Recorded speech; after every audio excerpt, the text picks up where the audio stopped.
is going on, everybody? How are y'all doing? This is Thrifty, and I am the Aggressively Average Gamer, and y'all are back with the Gaming Den podcast. That is right. This is a weekly show that happens every single week, barring that Christmas Eve does not fall on a Wednesday. And other than that, it happens every week. And we discuss gaming, gaming news, gaming topics. Tonight is going to be very, very heavily gaming focused. We'll be looking back with the two panelists. I don't know what a panelist is, but she sounds fantastic. We'll be looking with the two panelists back at 2025 a little bit, and then a look ahead to 2026, the gaming year that is going to be just as stacked, if not more, than 2025. We have some stories about games coming out next year for Saros. They got an easy mode coming up. PS Plus lineup for January. We got Tomb Raider. Did it need a reboot? Is this a reboot? I really kind of want to dive into, to me, this doesn't feel necessarily like a reboot. And we're going to get into it. I haven't fully read the article because y'all know me. I like to go into some of these articles blind because I feel like it makes for better, raw discussion. Predictions, Josh. Predictions on what? And possibly we can have predictions. Like, will I get Final Fantasy VII Part 3 next year? I hope so. But the way they normally release it, it's a no. Will we get, Kingdom Hearts 4? Maybe. But honestly, 2026, man, I can't have anything else. I can't put anything else in 2026. So, I'm already having to push games off and just realize, hey, you know what? I'm not getting to everything. And that's okay. Also, Josh, thank you. Already took the #1 spot on the charts. Let's see if he can keep it. Let's see if you can take it from him, you being the proverbial rest of the audience out there. Guys, also, this is New Year's Eve in America. It is not New Year's Eve in places that have already passed over into tomorrow, like Australia and I believe England, China, Africa, anywhere that's not like here, I believe is already in tomorrow. So, if y'all could help me out a lot, share this out. It would be greatly appreciated to help bring some people in. Let them know that the Gaming Den is wide open tonight. And this man said New Year's Eve must go on. Bro, I got nothing else to do. And I missed last week, and I'm not missing 2 weeks in a row. Guys, it's been hell. Let me tell y'all this. It has been absolute hell. So, I get sick again, I lose my voice. That was all November was. December rolls in, we get super busy with the holiday stuff. We have church services, we have family gatherings, we have all this other junk that goes on. We have Christmas parties at work, we have other functions, and it just felt like everything was going crazy. Then I go and get some blood work done, and that blood work had 3 red flags on it. None of them were important, but all of them were red flags on a blood panel that I ended up having sent to me before my doctor could even look at it because thank you, my chart. And I start reading it, start looking at it, see these numbers, and I start to freak out because I'm like, oh, well, that just means cancer.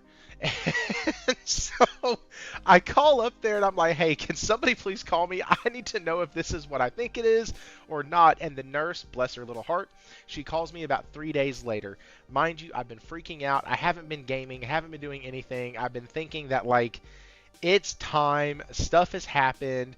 I made some poor decision at some point, or it was just my time has come. And I'm like, all right, cool. So I don't game because my mind is not anywhere near gaming. I don't touch the channel. I'm barely in the Discord. And this is leading up to Christmas. Well, then thankfully, about a day or two before Christmas, they call me and are like, hey, it's fine. The poor nurse, she did her best to not laugh. I bless her heart.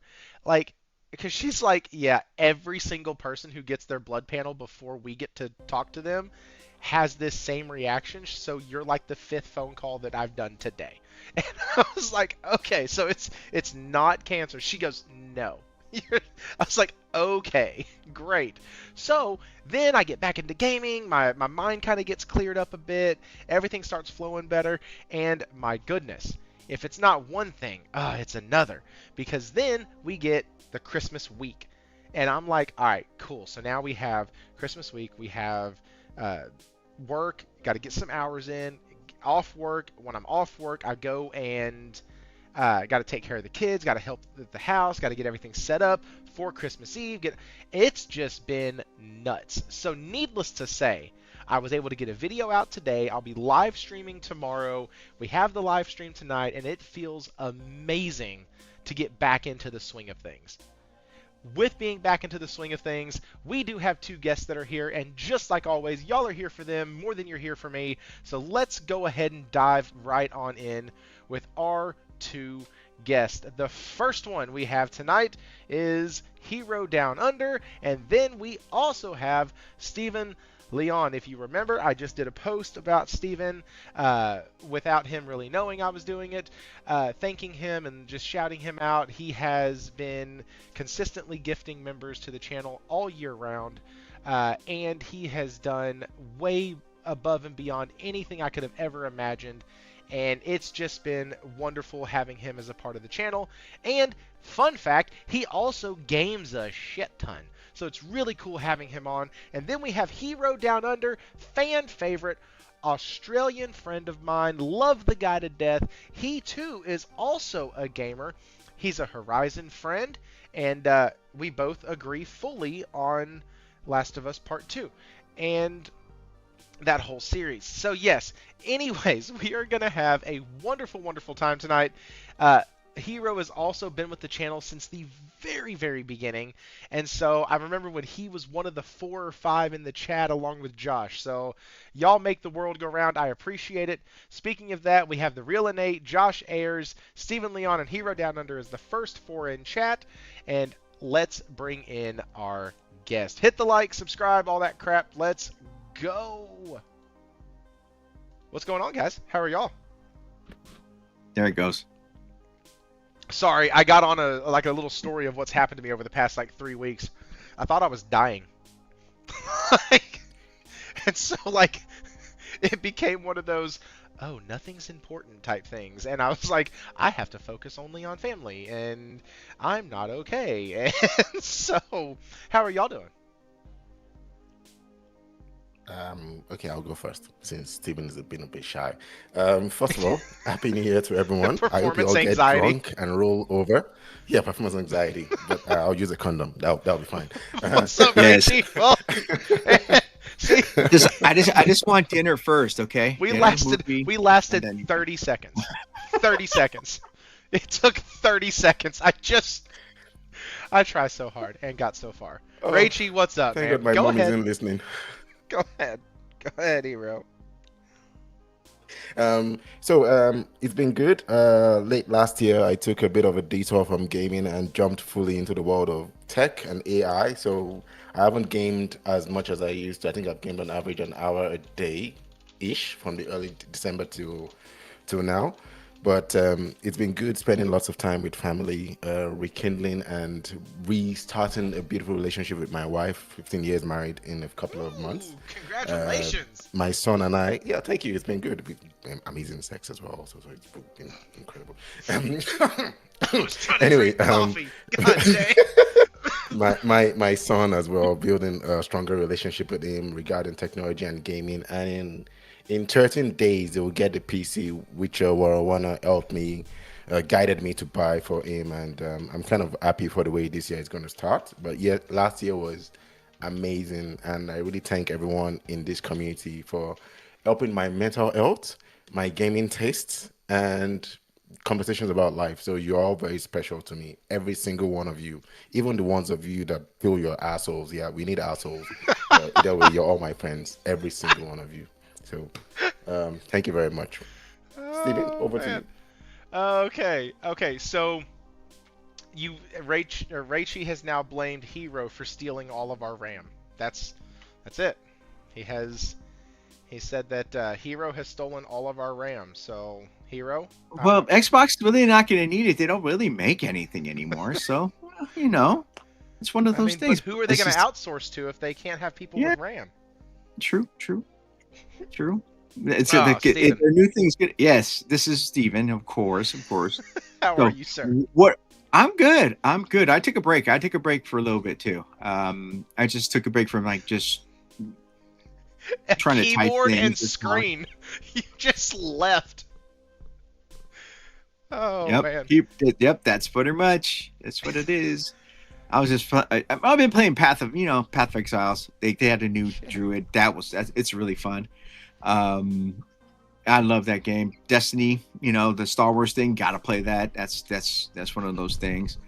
I mean, it's just my mental health is always all up and down everywhere. So that's why I'm here. Sometimes I need Hero to kind of tone me down from buying too much stuff for my son. Things like that. My son just turned 18, by the way. He turned 18. Right now he's out with his friends.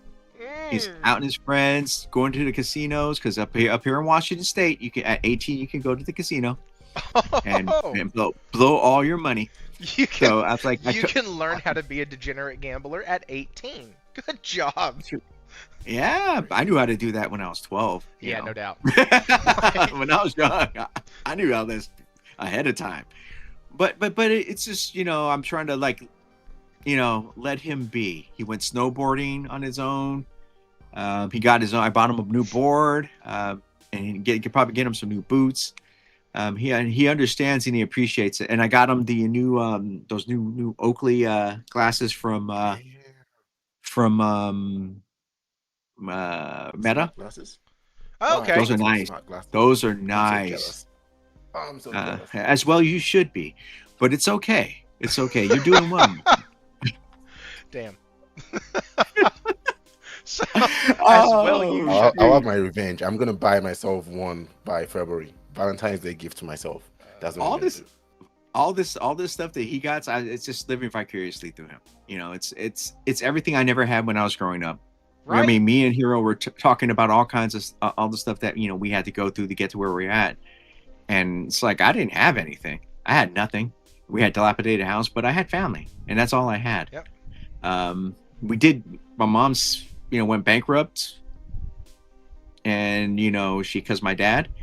But everything other than that, it turned out well. I mean, I'm where I'm at. I got my own house. I got great friends. Come on this podcast, listen to Thrifty. Sometimes, yeah.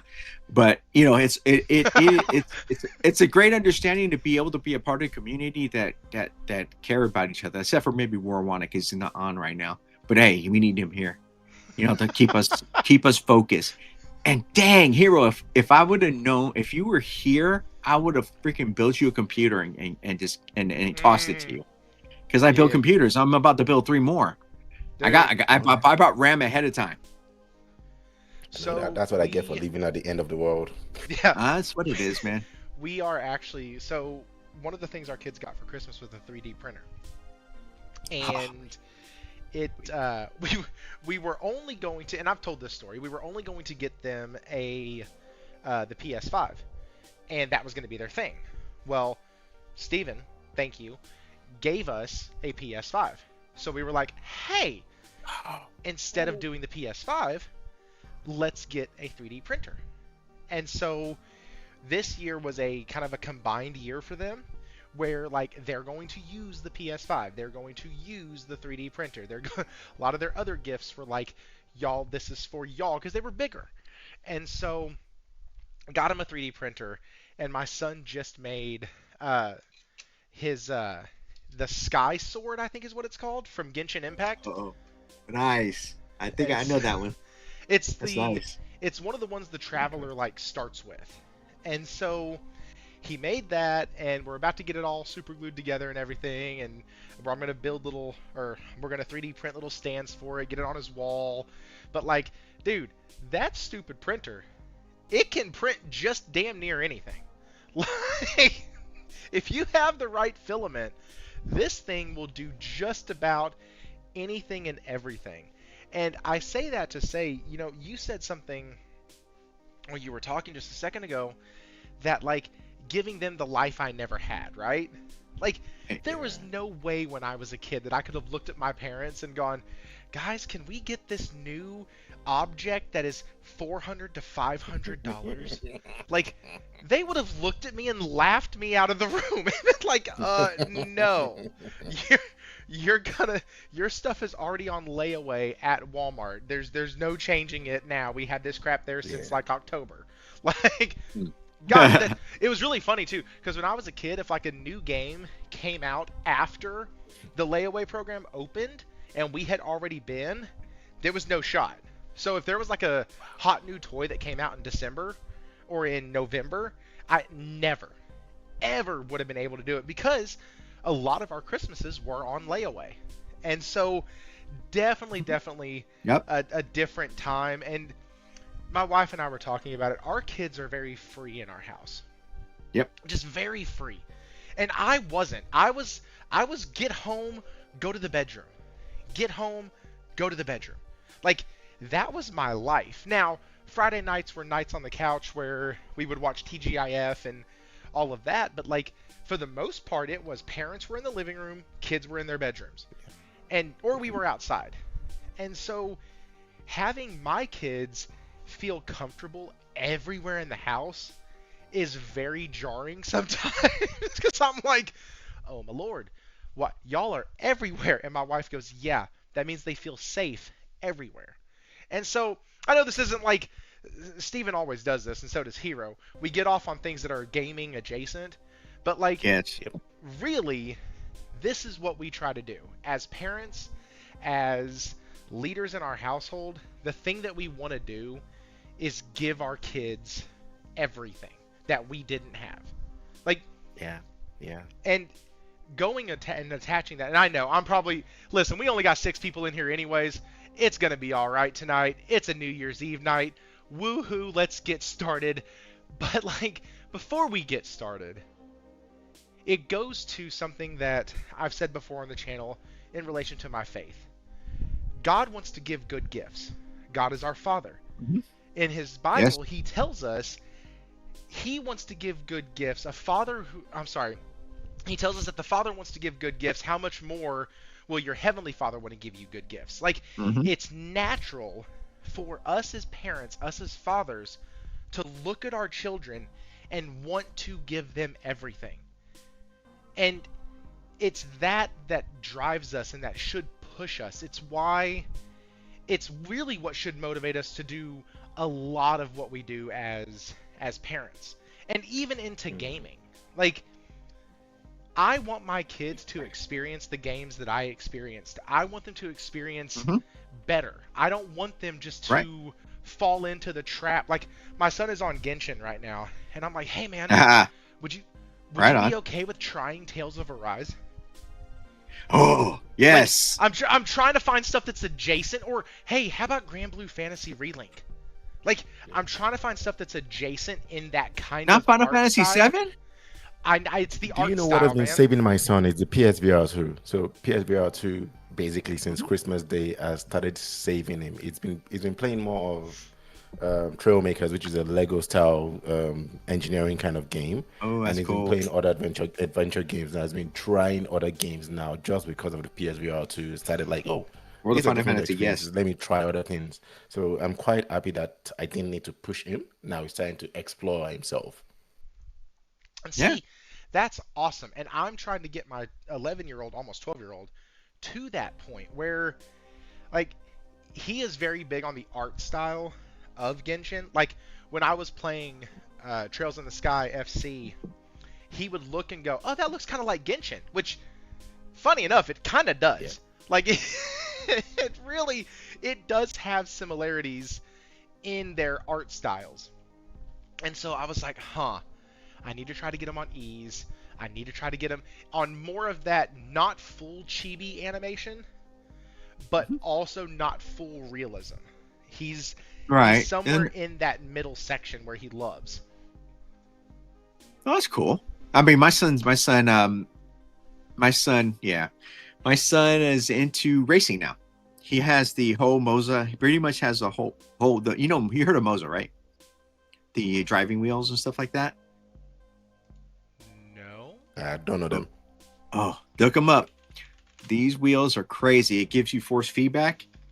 So he has the whole setup, the shifter that actually is force Oh. feedback shifter. So basically, there's no actual, actual That's when you wild. push it in, but it just goes right in the spot. Like if it has a program, sets it up, he set it up perfectly. He still plays his other games with his friends, but mainly he has 3 screens, races, just racing, just shifts. But he has his car outside. It's a 2000 or what 1994 Acura Integra, souped up pretty much as a collector. Actually, it's a collector's item. He doesn't want to drive it. I'm like, here, this is your car. Drive it around. Do what you got to do. It's a stick though, manual. It's Manuel. So I know him. it's a Mexican. It's like me. I always forget that you're Mexican. I always forget that. Well, I'm Mexican Native American. I'm also Native. So I mean, people they start speaking in Spanish. I'm like, really? Yeah, as people start speaking in a foreign language, my eyes cross. I cannot speak a foreign language to save my life. My wife joked. She was like, "You'll be useless in the apocalypse." I was like, "I know. I'm aware, okay?" Like, there's Our wife can speak Spanish. She's white. there you She's go. sexy. She's not white. She's sexy. She's not white. She She's is sexy. She There is you go. sexy. Yeah, Spanish. Shit. She has that. She can speak Spanish, but I can't. And there's a lot of because up here there's a lot of Mexicans. We go to a Mexican restaurant, they start speaking in Spanish. I'm like, look at them. Huh? What they say? Wait a second. Hang on. We're not going to That's go crazy. past what you just said like you didn't just say it. You said Yeah, he said it. she speaks Spanish, which that's Yeah, cool. That He is makes Mexican. sense. He should speak Spanish. I but, don't. But you don't speak He needs a Spanish. translator. Never he needs a learned it. translator, and he's Es- Mexican. Excuse me? But it's funny, and I feel bad sometimes when I say it to someone. It's like, why don't you speak Spanish? Why don't you speak English better? Dang. I'm like, he's like, Dang. now they shut up. See, I'm a smart A. I am a nah. It's like me teaching her how to dance. She can't dance. I can. Unfortunately, Josh, it's one of those things. Rachie, got no I rhythm. do not. I have a buddy of mine who's up in Canada, though, who could probably tell me and give me some stories. But Rachie said Thrifty doesn't know about the suffering of Mexican and French Canadian kids playing RPGs when they were kids. I can only imagine. Like, what do you do in that scenario? Like, that's okay. Let's go ahead and get started. We have a couple things I want to discuss tonight, a couple topics, mainly gaming though. So, one of the games that I've been playing lately has been when I had Logic on here. We talked about the one that got away, and the one that got away for me was Yakuza Like a Dragon Pirate in Hawaii, and I don't think that's the whole name or the right way to say it, but that's you know what game I'm talking about. I missed it. It was on my list, but it was kind of far down, and it's something that I played the demo for, really enjoyed it, and I just never actually like picked it up or did anything with it outside of the demo. Okay. So I go to GameStop, and it's no longer called Yakuza. Yeah, I know. But it's Like a Dragon Pirate Yakuza in Hawaii, I think is the It's a long actual ass like name. full Yeah, that's name funny. of the game. Yeah, But like that's the name. I go and play it, and I'm now engrossed in this thing. It feels like I'm playing a kind of a more zany version of like Black Flag, but without the budget. Like it feels like there's points in the game where I'm like, okay, this is definitely not a AAA. But then there's also points in the game where I'm like, okay, this is definitely not just a double A game. Like they thread that needle between AAA and AA very, very well. There's parts where I'm like, oh, that's kind of janky. Like some of the lighting, some of the things that happen with it, it's a little off, it's a little weird. Some of the movements of the characters feel a little floaty, but like it's a really, really good game, and the story is freaking wild. And so I have been playing that lately, and I have just been enjoying it just for the sake. It's almost a game that like it doesn't take itself that seriously, so neither should you. You know what I mean? Yeah. Like, it's it's fun for the sake of it being fun. And Yeah. I like that. I've been enjoying that. Seeing Majime as a pirate is pretty cool. The intro and like they have it set up to where he's like telling you this story, and it's really it's almost like a reflective look back on how he got to the certain point where he was at, where he's telling you the story. And so you start off, and it already kind of threw me because the demo started you off on the coast of Honolulu, I believe. And you don't get to Honolulu until like 5, 6, 7 hours into the game. And so anyways, long story short, it's a really cool game. Really glad I picked it up. And I only ended up paying $21.45 for it, which was pretty cool because they had some sales and discounts at GameStop that like stacked together. And so yeah, really good game. If y'all see it on sale, y'all should definitely get it. I was going to play Yakuza 3, but the remake is on the way. Also, I'm more excited about Gang of Dragon. What's Gang of Dragon? Oh, Gang of Dragon. That's the new game by the former Yakuza studio head. I think the guy that was I don't know the name of the studio. The guy that was in charge of the Yakuza games, the one that was revealed with that Nagoshi Korean Studio. actor, the big guy. Nagoshi, yeah. So, Yeah, it's Nagoshi you, Studio. you must have seen the trailer. Okay, Really, really good. Really great graphics. got As in, it's it. Yakuza on steroid. Okay. Hey, listen, I need a Sleeping Dogs game, and if this is the closest I'm going to be able to get, then this is the closest I'm going to be able to get. Because I will say this, the martial arts combat in it is pretty fun. The way they handle the fighting is pretty good. Like I said, there's a couple things about it that are a little annoying. Like, you can't cancel out of things. You can't... There's a few times that you'll get animation locked, and that's a little frustrating. But, like, overall, like I said, if you go in and try to take it too seriously, then that's on you. It's literally, the title is Pirate Yakuza in Hawaii.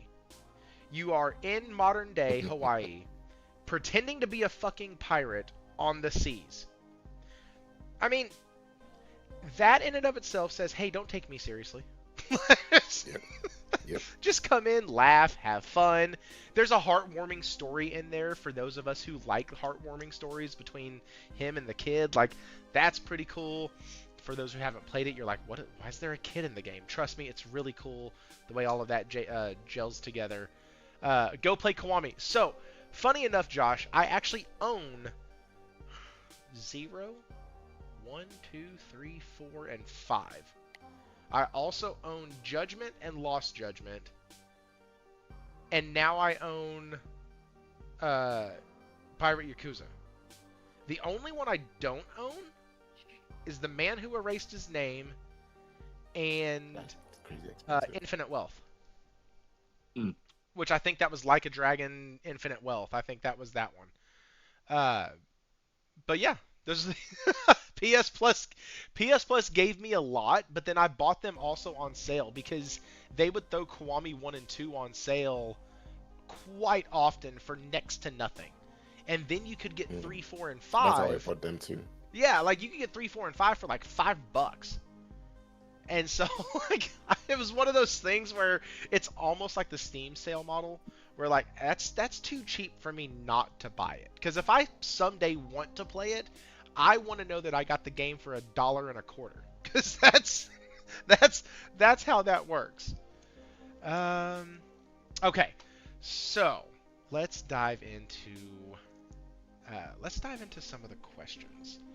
So, Steven and Hero. Last week we discussed, or last time we were here, not last week, but the week before last, we discussed with Logic kind of his favorite games of 2025, the one that got away, like I mentioned, games that had the biggest impact on you and things like that. And then also, what's your biggest surprise of the year? I've already answered these, but because y'all weren't on the show, I want to kind of get y'all's take on those. I'm not going to talk much here other than to ask the questions. And so, we'll start with Hero, and then we'll go to Steven, and then we'll just reverse the order next time. What was your Oh, good. favorite non-2025 game that you played this year? All of us have a backlog. Every single Yep. one of us play things that do not come out in the year that we're living in currently. So, what was something that you played not from 2025 this year that just stood out? Um, Definitely the one game I played, and I'm very bad at remembering character names after I finished the game, but it was Mafia Definitive Edition, which I had bought probably 2022 or whenever it was that I bought it.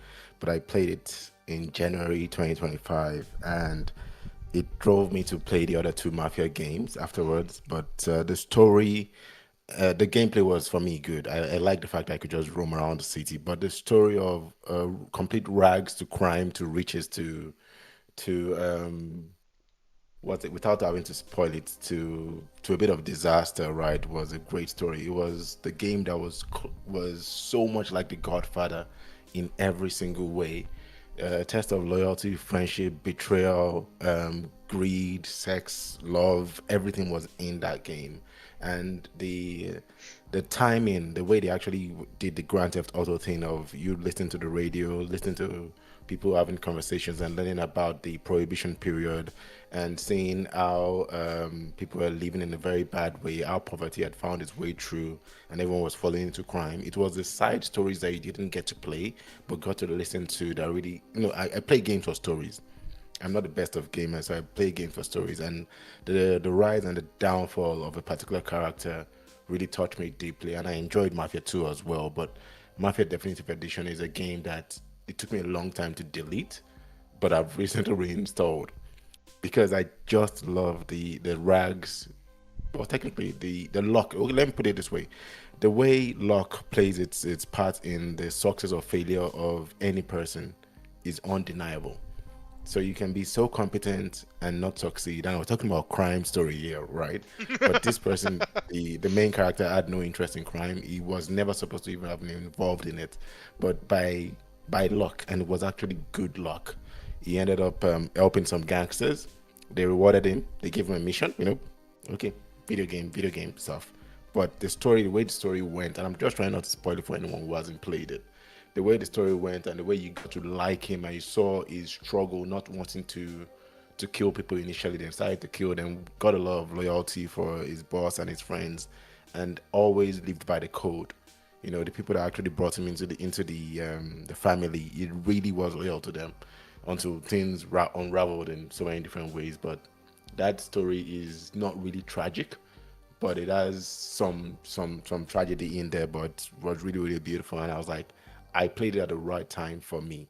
So many years after it had come out, many years after I had bought the definitive edition, but for me, I played at the right time, and it really impacted me on the importance of family, if I should put it that way. Very very good one. That was my top for the year game that didn't come out in 2025. Okay, okay. Steven, what about you, man? Gotta think about this one.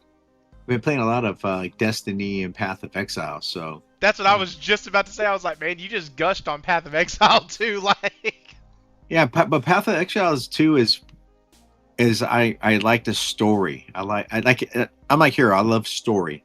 I like playing the action. But see, this is Path of Exile. It's almost like a what is it? Top down. It's almost like a top down. What's it called? Isometric. Oh yes, thank you. Isometric. The isometric. Let's see, Demon Slayer kind of thing. That's what it Diablo? feels like. Yep, Diablo. It's bad. Yeah, Diablo No, style. not Diablo. Ugh. Okay. 1, 2, and 3. Yeah, I finished those. 1, 2, 3 was garbage, but 1 and 2, although it was okay later on down the line. 4, no, it didn't do it for me. Path of Exile is far more. It's faster and it's fun. But other than that, Final Fantasy, of course, man. Final Fantasy has always been and will always be my, going back. If they could remake 10, I'm down. But that's what I mean. I like the stories, and that's why it like Final Fantasy, what's it called? Dang, I'm losing my train of thought. I'm actually not feeling well right now. I'm sick, so I just caught a cold. So I'm like kind of like thinking I'm kind of, okay, I'm out of it. But pretty much, yeah, that's what it is. It is what it is, guys. Thank you. Thank you for listening to me ramble. The NyQuil is taking its effect. It's like I'm a little older, but I think I'm getting dementia. I hope not. Jeez, man. Gosh, dang. You're not that old, man. I know. Okay. But I think it's Rachel. It's Rachel. I think it's his fault. He's giving you hives. I'm blaming it on him. Yep, it's giving me like the heebie-jeebies. The heebie-jeebies? That's funny. But that's what I mean.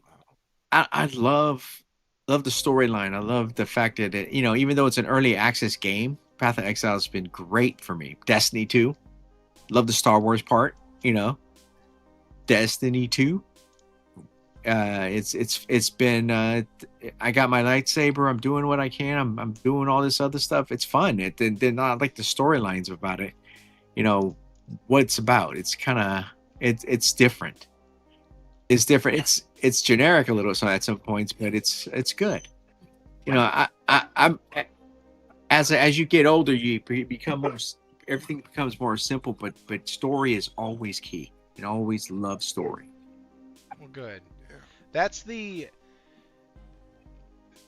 right. So I don't vibe with Destiny. Never have. But the game doesn't last as long as it does because people hate it. Like, on some level, the game is not still going because people just hate everything about it and it's a trash game. If that was the case, the market would speak and it would shut down and it would be over. Like, Call of Duty. It's sure, like it's a live service game.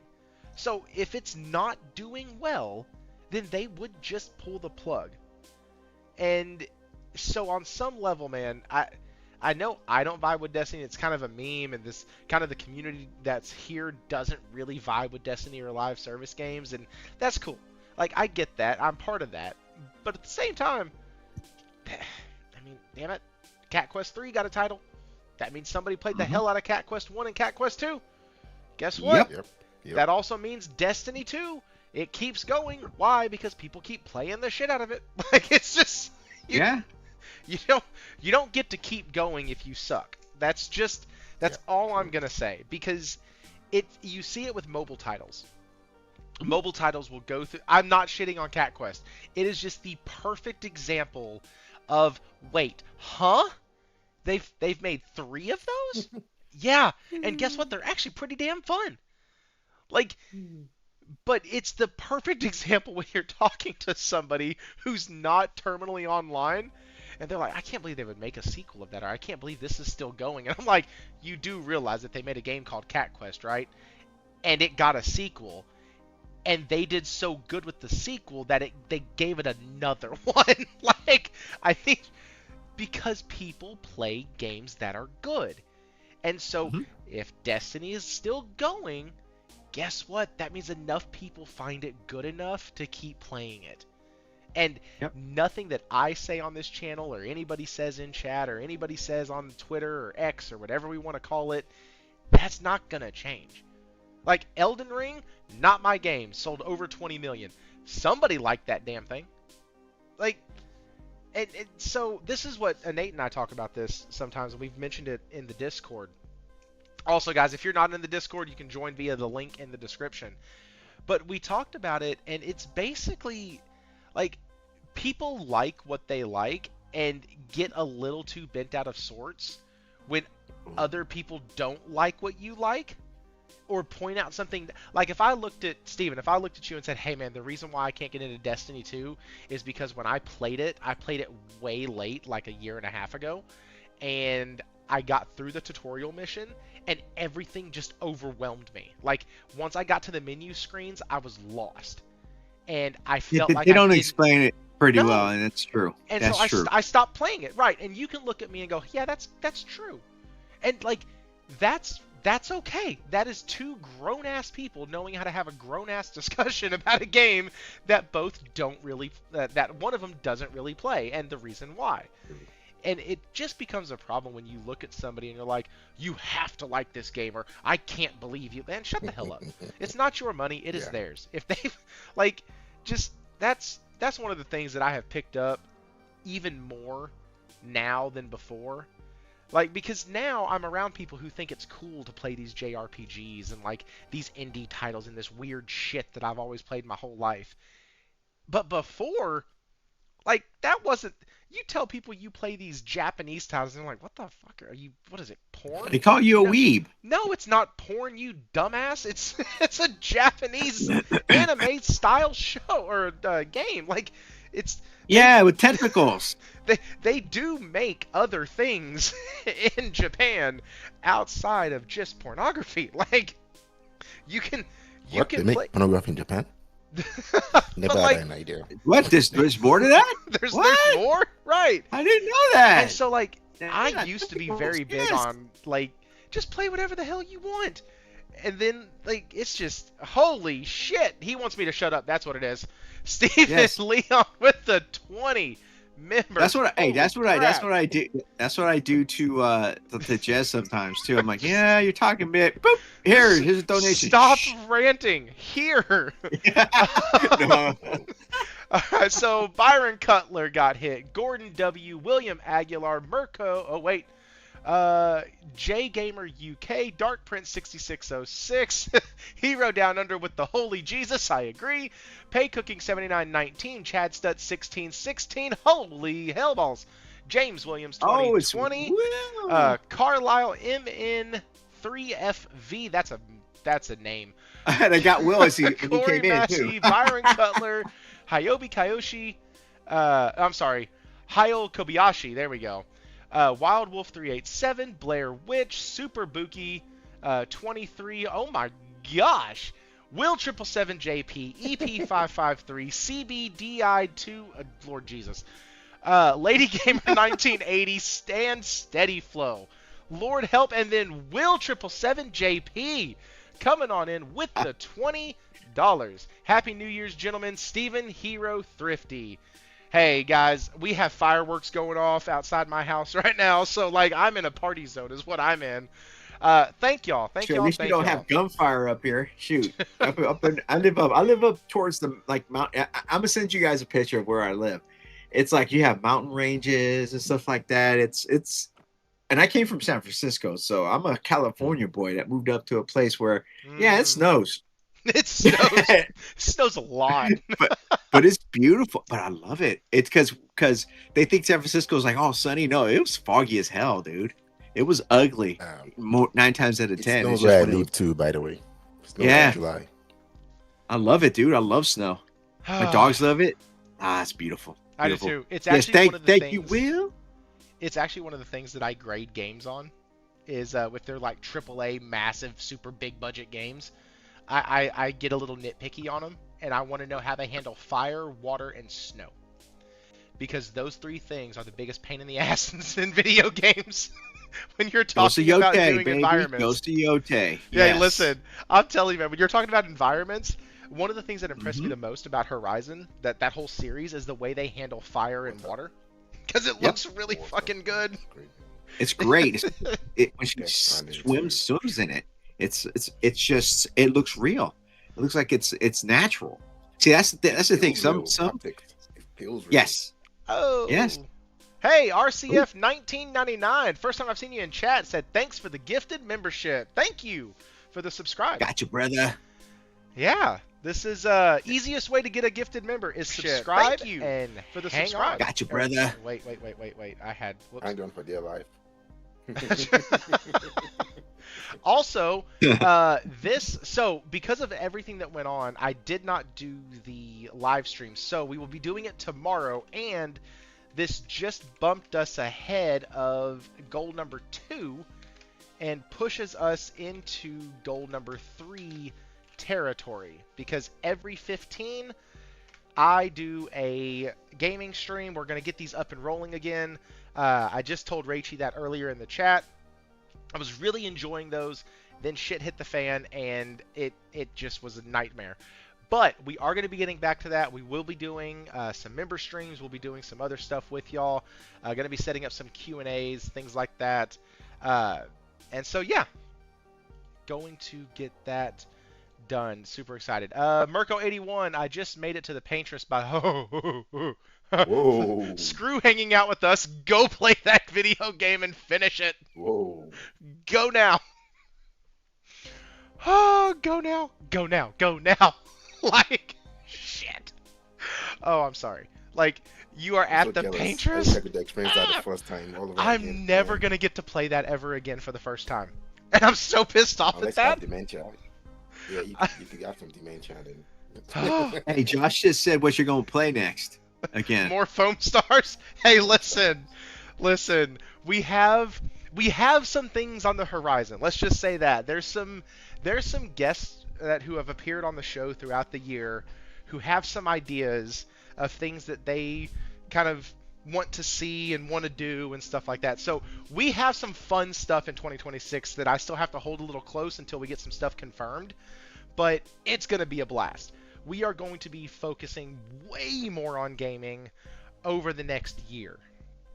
And so, mainly because it's really hard to keep up with both gaming and the gaming news, especially when this is not a full-time job for you. So, like, Yeah. it's hard trying to go, hey, I can talk about games, but then there's these news articles. Then there's these news articles, but I could talk about games. And you're like, I gotta pick one. And so, unless you're Will, then you know. Listen, you can do that everything. man is a freaking machine. I don't know how he does He's a it. freak of nature, I tell you, I don't man. understand Love it. him, but damn. I think he Damn. literally just doesn't sleep. That has to be what it is. It has He to has be just a permanent lack of insomnia. sleep. Or he's not really a human. He's a cyborg. He is AI. That's what it is. He Yep. is AI. He is the reason for the RAM shortages. He is. Yep. Okay. That's right. Whoa. Hey, we have more questions. Okay. So Yes. we all have this game that we don't play for whatever reason. It could be it drops when a new season of Destiny comes out, or it drops when Death Stranding 2 came out, or it just didn't work because crap, I was gonna get it and then I had to get the engine replaced in our vehicle, or we had to move, or kid's birthday, or whatever the reason is. There's these games throughout the year that we just look at, we're super pumped about, we're super interested, and then they just never materialize for us. So, Steven, what free time goes to family, gaming, and creating content. There you go. He goes, I just don't watch movies, TV shows, or really anything. Yeah. Okay, so Steven, first question answer goes to you. Do you have a game this year that got away from you, that like you meant to play, were thinking about playing, and they just didn't? Man, or finishing. It was Dead Island 2. Okay. Dead Island. I mean, I liked the premise. The story was fun. Gameplay was fun. And then, I don't know, I moved on to like Path of Exile, different things. and it just fell off the wayside. Tiny Tina's, that Tiny Tina one. Or it's like D&D, kind of Dungeons and Dragons kind of thing going on. I think that was last year, bro. Yeah, I know, but still, it's still sitting there. It's not being played. That's fair. You can get it for like $5 now. Yeah, I got it for really free. Fun. Hey, anytime you want to play that, just grab it, let me know, and we'll start streaming it. That game is fun as hell. Yeah, it is. Tiny Tina's Wonderland. That game is awesome. That game. I mean, and then Warhammer Space Marines also. That's another one. I love. I haven't finished it. I love it. It's one of those games that I love. The first one was amazing. I like Titus. I love his lore. I love how the story of him, how good how he's not, he's able to resist the corruption, but he's not like one of those ones that Astartes. No, one of the silver. I think the silver, the silver group. That's basic design. He's not one of them. He's just naturally resistant to the to the gods, the old gods, and I love the story. I love that, but it's like, okay, I'm playing this. Oh, I'm gonna play that next. No, I'll play Borderlands. Oh no, I'll play this. Oh no, let me go back to playing Final Fantasy. So it's we have the thing is, the problem is not that we don't want to play the games. It's the amount of games that we are playing that we have to play. There's so many good games that come out that we don't have enough time in a day to do it, to get them done. And then we forget about it and move on to the next one, and we move on to the next one. Then we jump back to the, like for me, the online Destiny, Path of Exile, when they come out with the new update. It's one of those things, you get sucked into one thing, you love this is your jam, and then, oh, I'm gonna play this, and then you don't play it and you leave it alone. See, and not everybody can be Will. Not everybody can be Will. Most people Unfortunately, he's what I look up to. Yeah. My pinnacle, brother. Pinnacle, like a brother. When I retire, I'll be able to do what Will does. That's how this. Pretty much, bro. That's how this works. When I retire, I'll be honest with you. I really don't work. I don't work, and I still don't got time. Yeah, but it doesn't get easier. But now wait it a minute. doesn't. That's how many hours do you have in Path of Exile 2? PS5 and checkmate and PC. Yeah. Uh-huh. Over probably about 1,002 plus. Exactly. Yeah. So and Destiny is about 1,000. So it's not that you don't have time. My time is taken by other things. Your time is taken by Path of Exile 2, which I am so sorry for. That is totally my fault. Because I was like, Steven, it's amazing. You should play it. And then Steven gets on, and I see that he has like 60 hours in the first week, I think, with 2 weeks maybe. Yeah. And I'm like, I'm sitting at like 20 hours. He's like lapped me immensely. And he's like looking at me going, dude, you're not even done this. By the time yet? you were done, I had like 5 characters already leveled up again. All at endgame. I need to hop back in. I paid for the beta. Shit, I should. It's fun. It's fun. Right now, you could freaking be a bear. You could be a freaking wolf. You could be a wyvern as a druid. Fun. Fun. They upgraded it. They did more things. You know, it's one of those things. Plus, it's a good story. I want to find out what's going to happen next. Final Fantasy 14. I dropped them. World of Warcraft dropped those. Yeah, I got my only. Destiny's the only guilty player. Yep, World of Warcraft 2. I beta tested that, and I was from the beginning until Cataclysm, and then after Cataclysm, I went into the when you went to the Shadow Realm, and after that, no, I'm good. I was done. Rachie said, "Can you do, when you are a bear?" Baldur's Gate 3 proves you can. Can you Baldur's Gate 3 the bear? Is that what we're asking? I could stomp some girls in there, but no, you can't. You can't. That's what we're talking about. You can't do the do. No. You can't do the Mountain Dew. So, no. Hero, same question to you, sir. We're gonna back out of this one real slow. Same question to you. What's the game that got away? Slow. Okay, I don't know what you're talking about. My mind went elsewhere. Sorry. What was the game? The game. What was the game that got away? There you go. Okay. Refocus. Okay, let me get my excuses out. So maybe I've got about 3 games, but there's one in particular that I had mapped out from the beginning of the year that this was how I was going to get to play this game, and I bought it just before it came out. I got the deluxe edition. I was like ready for it. And I had mapped out I was going to start with Metal Gear Solid 1, which I had bought when it came out as well. I was like, I'm going to play every single Metal Gear game, finish Death Stranding, and then get to Metal Gear Solid Delta. None of that happened. I was so slow with Death Stranding. I was like, I need to understand Kojima a bit more before I play Metal Gear. Let me finish Death Stranding. I finished that damn game in December, right? And it's so annoying because I had planned really well. I was excited when I saw the reveal. Modern day Metal Gear Delta remake, eye graphics and all of that. I was like, yes! But one thing I can't do is I can't play a game that is like maybe part 3, part 4, whatever, without playing the previous ones. I just my brain just wouldn't allow me to do it. So I failed in that instance. I've got the games, I started them, and I put them aside. I didn't start Delta, but I started Metal Gear Solid 1. And I was like, it's a bit tough to get into. It's so old. Oh, and I put it aside. Eventually, I will play it sometime this year, hopefully. The other two games I think that really did get away was one that didn't come out in 2025, but I had started when I finished Jedi Fallen Order. I finished that, I think it was December 24, and then I started Survivor in, I think it was March, and I was like, I'm going to finish it. It got good, and I got bored, and I just put it aside, and I do this thing all the time, and that's one that got away, but it wasn't a game that came out last year, obviously.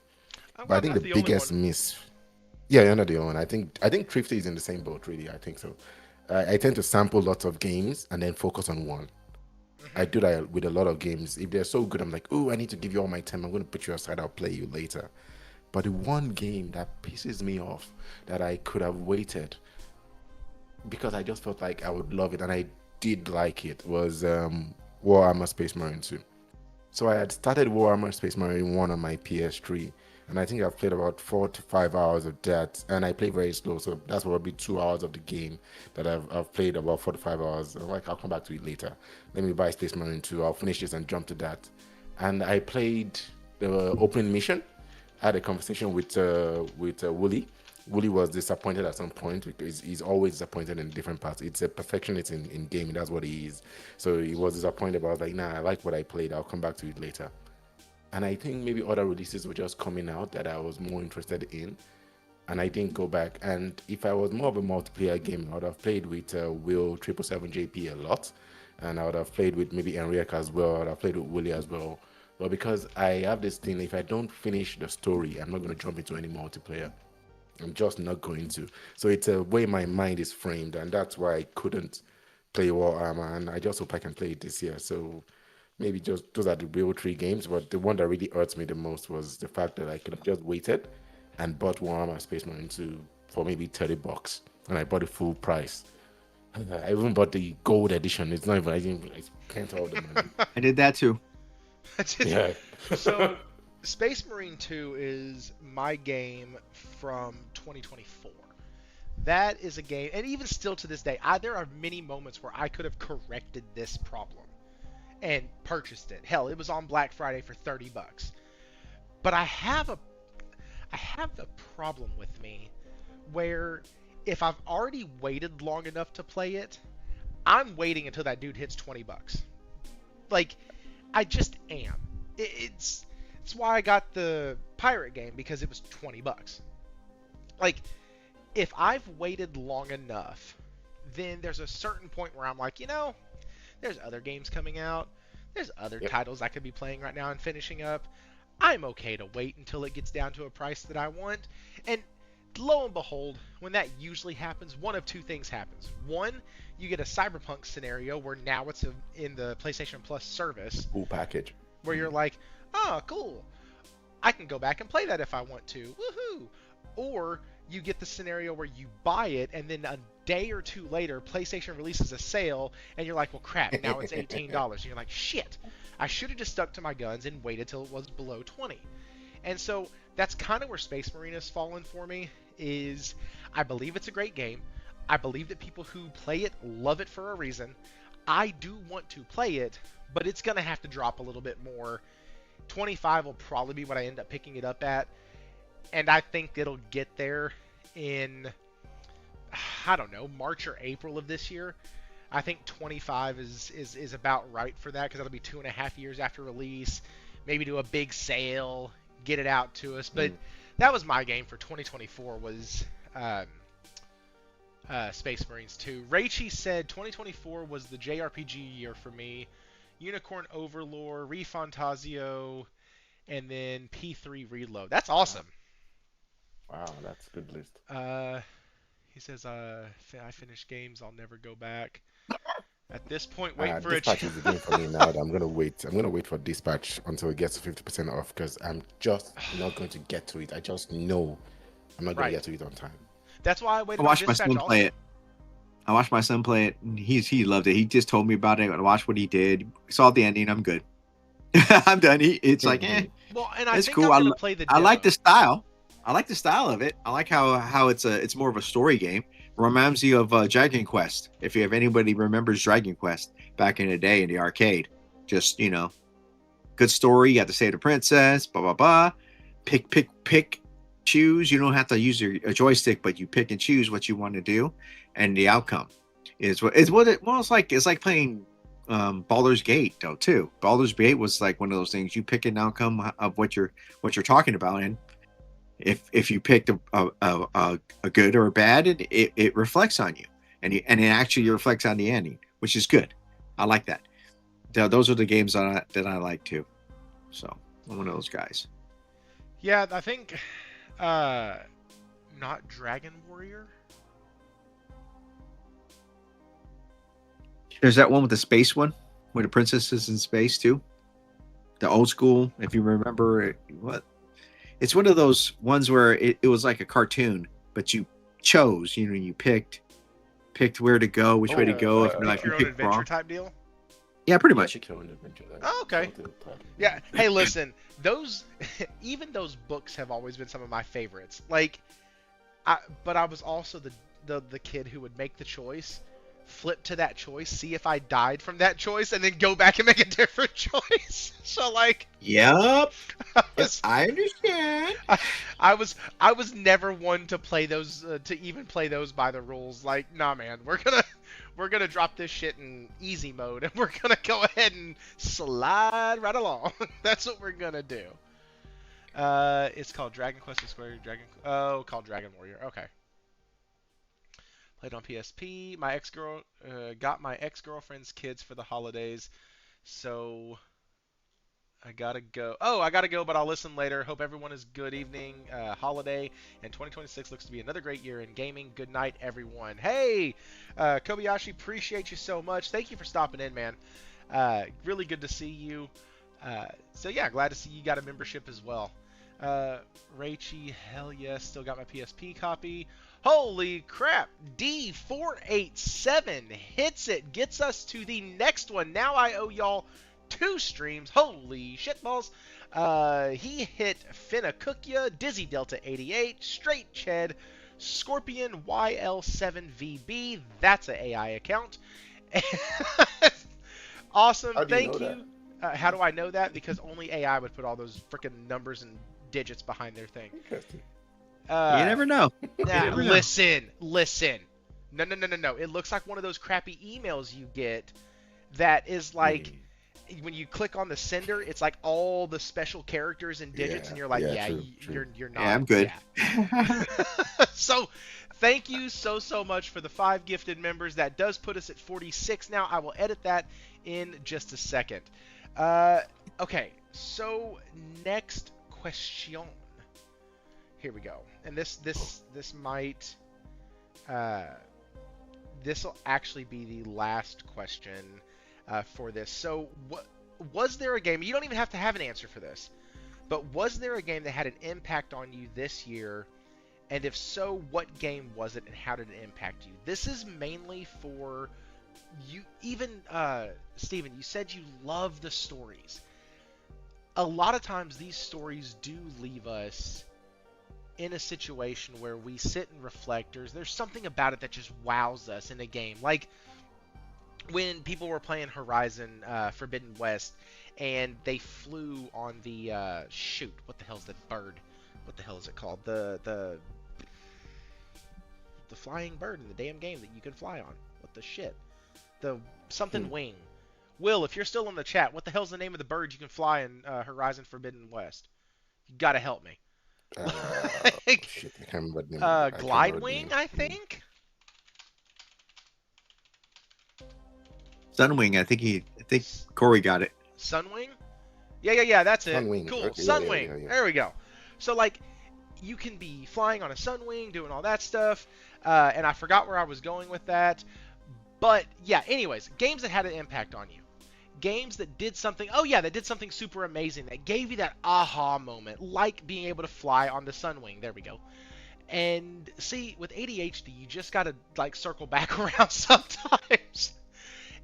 What game was that for you? And this time we will start with Hero. Oh, me, eh? Yeah. Let me think. Let me think. I wonder what game that could have been. You're so This full of this year had shit. so many games. Uh-huh. Which one Uh-huh. left an emotional impact on you? Hello? Yeah. So Hello? definitely, there's only one game, and it's definitely Clear Obscure Expedition 33.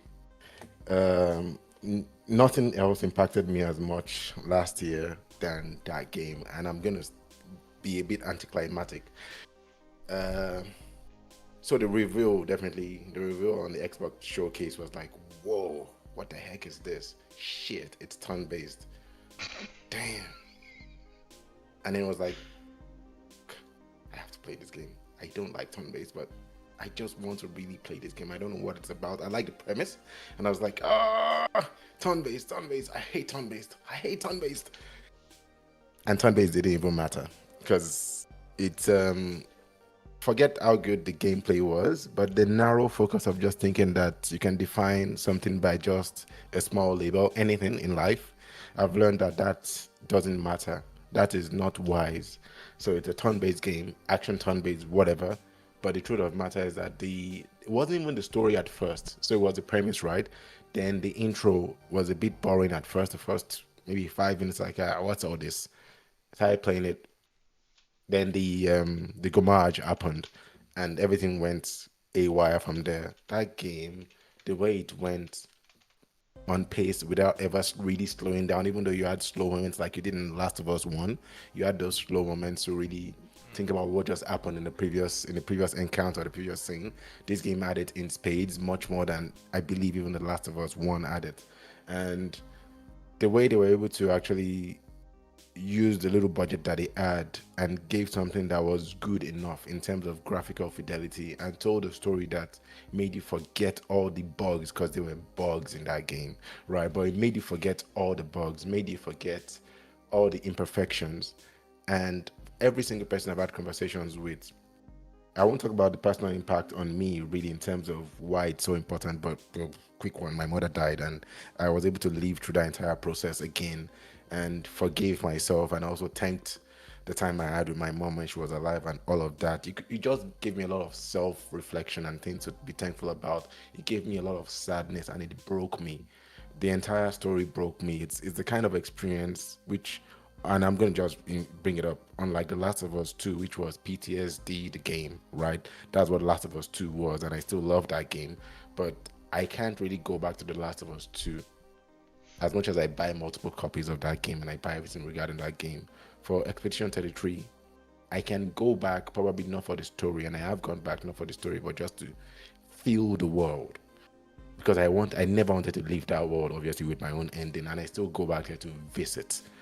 For a game to make me think about my life and make me what I'm doing right now, playing less games and taking my other hobbies more seriously and pushing my career in a way that joins me more with my family, right, and ensures that I have a future with my family. I would say the game has done a lot to make me think in that way. Subconsciously, it's impacted me knowing that nothing is more important about my life seriously and pushing my career and learning to listen to people, learning to focus on the people that are there to you. And that's what I've done with this game. Really, it's Expedition 33 is just a godsend. It's just the best game I've ever played. So yeah, that's it. I just want to keep it sharp and short and not get emotional about it. But yeah, that was it. That's Expedition 33. All right, man. Hey, man, we're all here. We're all pretty much, it's like family here. It's gaming family. You can get emotional. I almost cry. I cry a lot. I've gone through a lot in my life. I'm with you. I understand. Sorry. I love the guy. Yes, I know. No, so yes, definitely. Listen, that game. We had to flip that. Yeah, That's that game had me right. on one of the most emotional roller coasters I've ever been on in my life. So I can't say much about it. And Josh in the chat said, so it's just Final Fantasy X. That's great. Final Fantasy X is amazing. It's a wonderful title. So like, if a game comes out and its criticism is it's just Final Fantasy X, okay, Yeah. I like it. Thanks. Tell me. So Sword and Fairy 4 remake is coming out. And guess what? It looks very much like Final Fantasy X, which happens to look very much like Expedition 33, which happens to mean I'll probably be purchasing it. So 100%. like, I care very little. I saw it today, and I was like, this looks really, really good. So I put it in the chat, and Quiet Doom was like, yeah, Josh had already mentioned this. And I was like, I thought Nate had mentioned it also. And like, I was like, these two guys were telling me about it a couple days ago, and it just like completely bypassed my radar when I was looking into it. And as I looked it up, I was like, man, I'm actually all there, because it really does look like they just took the combat. It's legally distinct Expedition 33, the Chinese version. Like, let's be honest, that's what it looks like, but people are pissed about it, and I'm happy. I'm like, I love the combat in Expedition 33. Let's give me more. Yes, fuck it. Did it start a genre? I don't care. That sounds great to me. Does that mean I get more games like that? Like, who gives a shit if it started a genre? Are we mad? It's just harkening back to Final Fantasies. It's going back to the old school way. Although you can parry, you can do the things. You know, I like the meter that you can do where you get a perfect on block and stuff like that. But it's going back to the old stuff, the stuff that we grew up with, the stuff that I grew up with. Final Fantasy, Final Fantasy 10, 9, 8, 7. It's harkening back to that, which is great. I need to play it. I have it. I own it. I need to play it. That's another one. I haven't played it yet, and I'm like, but I will play it, and I'll make my decisions in that game. But I'll step back and let Hero keep on explaining. Oh no! No, I'm done. I thought he was done because you had that was a segue off of what you had already said in response to what he had said. So now let's get to what you are going to say about the question that I asked him. I think I said all of that correctly. Yes, you did. I guess. So what was the game that had an emotional or that had an impact on you? Doesn't have to be emotional. That had an impact on you. And if you have that game, what was it and how did it impact you? I think for me, it's not going to be a game that's right now because Destiny and Path of Exiles don't. That's just mindless fun trying to level your character. But for me, it's Final Fantasy X, of course. That was one with the journey, and the ending was like, man, I can't believe this ending. It was sad, and it was like it gets you in your feels and it gets your heart going, gets your heart. Because but mine is, to be honest with you, it's God of War, the progression of God of War. Going from this rage beast in the beginning, killing everybody to get revenge, but then you find out that you killed your own kid and wife, and you're on your way to just kill your own father, is one of those things. But it's more like the remake. The remake got me. The remake got me to the point where I'm like, man, I could see myself in that. The progression. You go from this wild young man. I could see not knowing too much. And so then that's Josh. That's what I'm wondering. So Josh has a question for you, Steven. He said, I only played the 2018, but I've went through the stories of I've looked at the stories and I watched people play the stories behind it and seen how it was. Did you play that this year though? No, I'm going by 2018 or Ragnarok. You're taking this general, so that's fine. Gotcha. It's a generalization because Hero went to the other game that wasn't this year either. That's true. That's true. That's true. So stop harping on me. That shit goes for you, Josh. Listen, Josh just asked a question. That's but no, I do agree that those two stories that you mentioned are very, very timeless, and I loved the reboot of God of War 2018. Like Yeah. the whole Ragnarok gets story me cycle. because it's like kind of reminds me of me, my Well, story up until that point, not knowing just not wild, but just not sure, things were not going right, through the beginning, of everything, and then meeting my wife. He meets his wife, has a kid, one kid. Yeah, I'm a god. I am a god. Not capital G. I'm a lowercase G. Yes, you're right. Steven is a God of War. No. Lowercase. Little one. Lowercase, yes. Little one. But his progression, people hate his progression. It's not like the other one. It kind of pisses me off sometimes. I love it.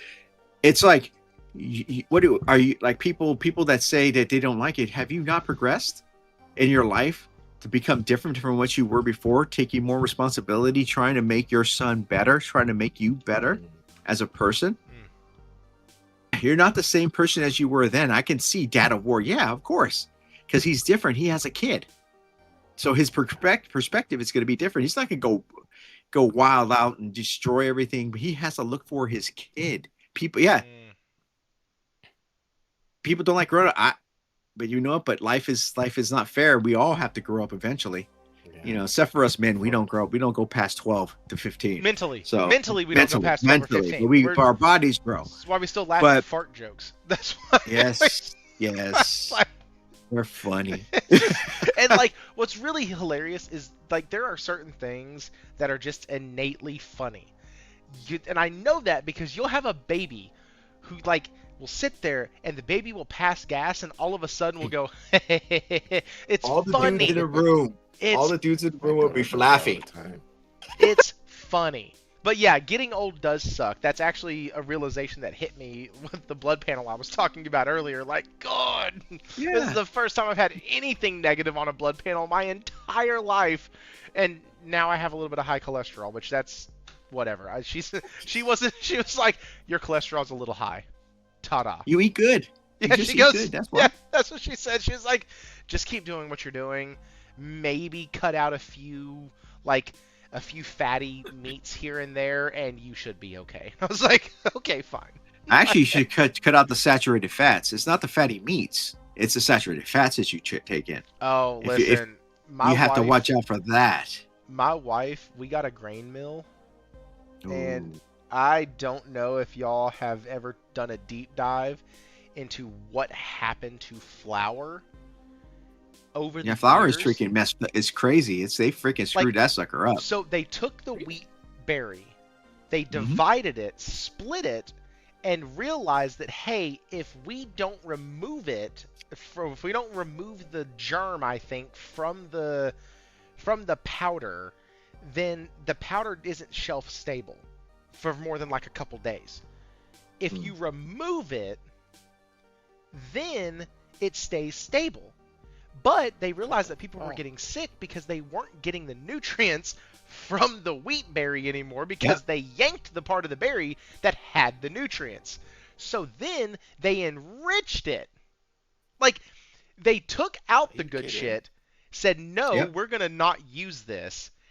Then they enriched it afterwards with fake chemical bullshit to simulate the vitamins and minerals and stuff that you were getting from it originally to make it shelf stable.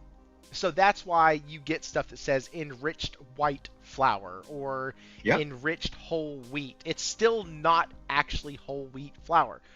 Whole wheat flour, surprisingly, actually has a really good amount of protein in it. Has really good amount of like calcium and fats and like all this like really, really good stuff. That's fiber, some fiber too. It has really good fiber in it also. And like, it is absolutely, sorry, this is not a bread show, but like, it's absolutely insane, this stuff that I've been learning from my wife on this, because she is all into it, and she has Hashimoto's and had to be gluten free because Hashimoto's really screws with, like gluten really messes with Hashimoto's.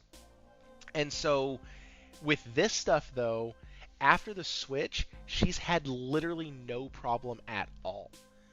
It's been phenomenal. She's not allergic to the glucose in it. No. She's not allergic to that. She's allergic to what they put in it. Yes. And so it's been freaking wild. Anyways, I don't know how the hell we got on that, but we're talking about family.